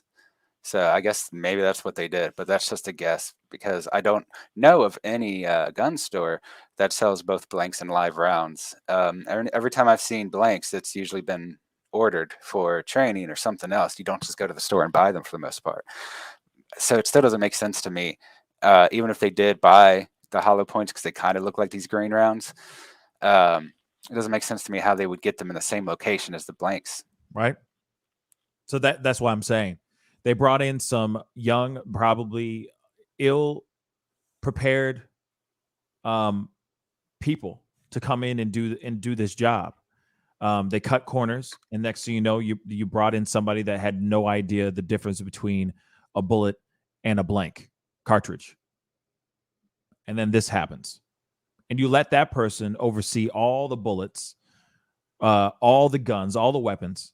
So God knows what other weapons that are on the set that are being used that are filled with actual bullets right now on that set.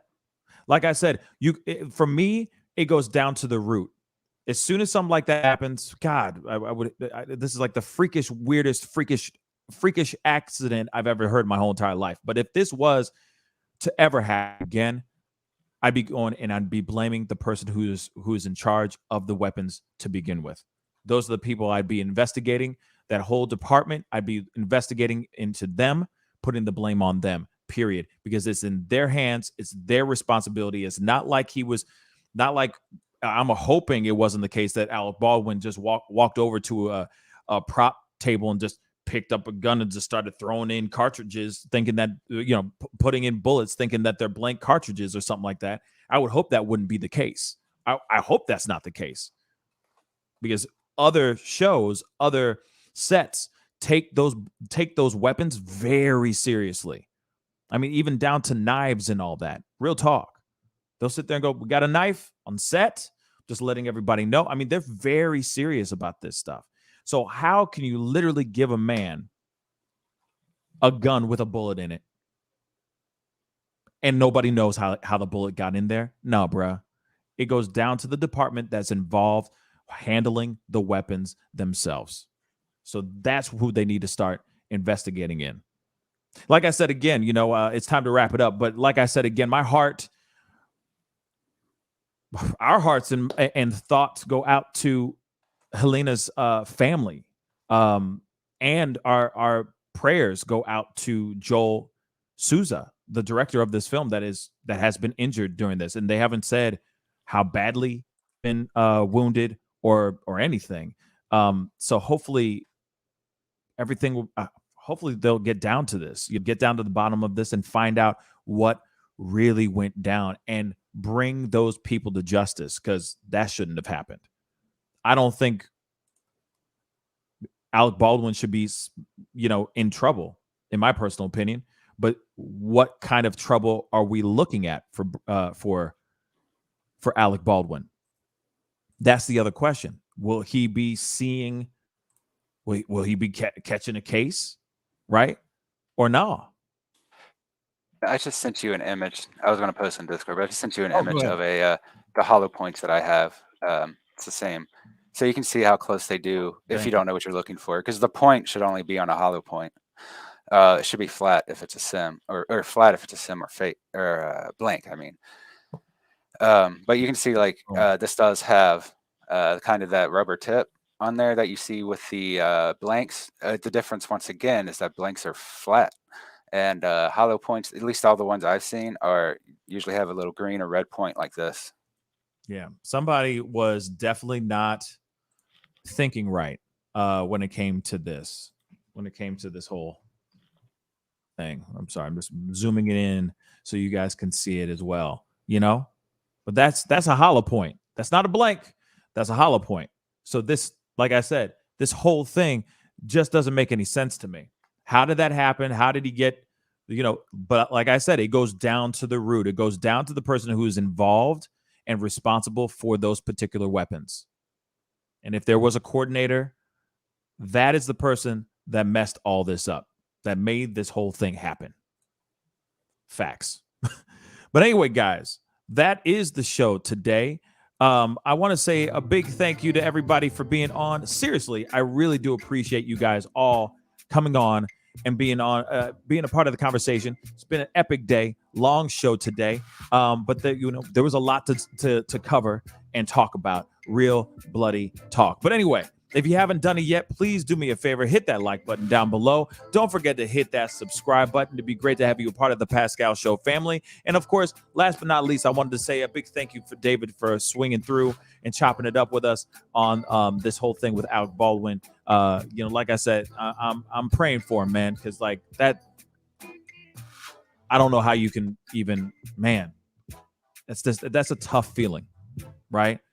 Mm-hmm. I mean, just taking somebody's life and not even knowing, just not knowing like that is it's heartbreaking. It's heartbreaking, no matter what. But this also goes to show to you that we need to start, when it comes to sets and all that, they need to start taking these things a lot more seriously. They need to be much more anal when it comes to safety on sets with these weapons.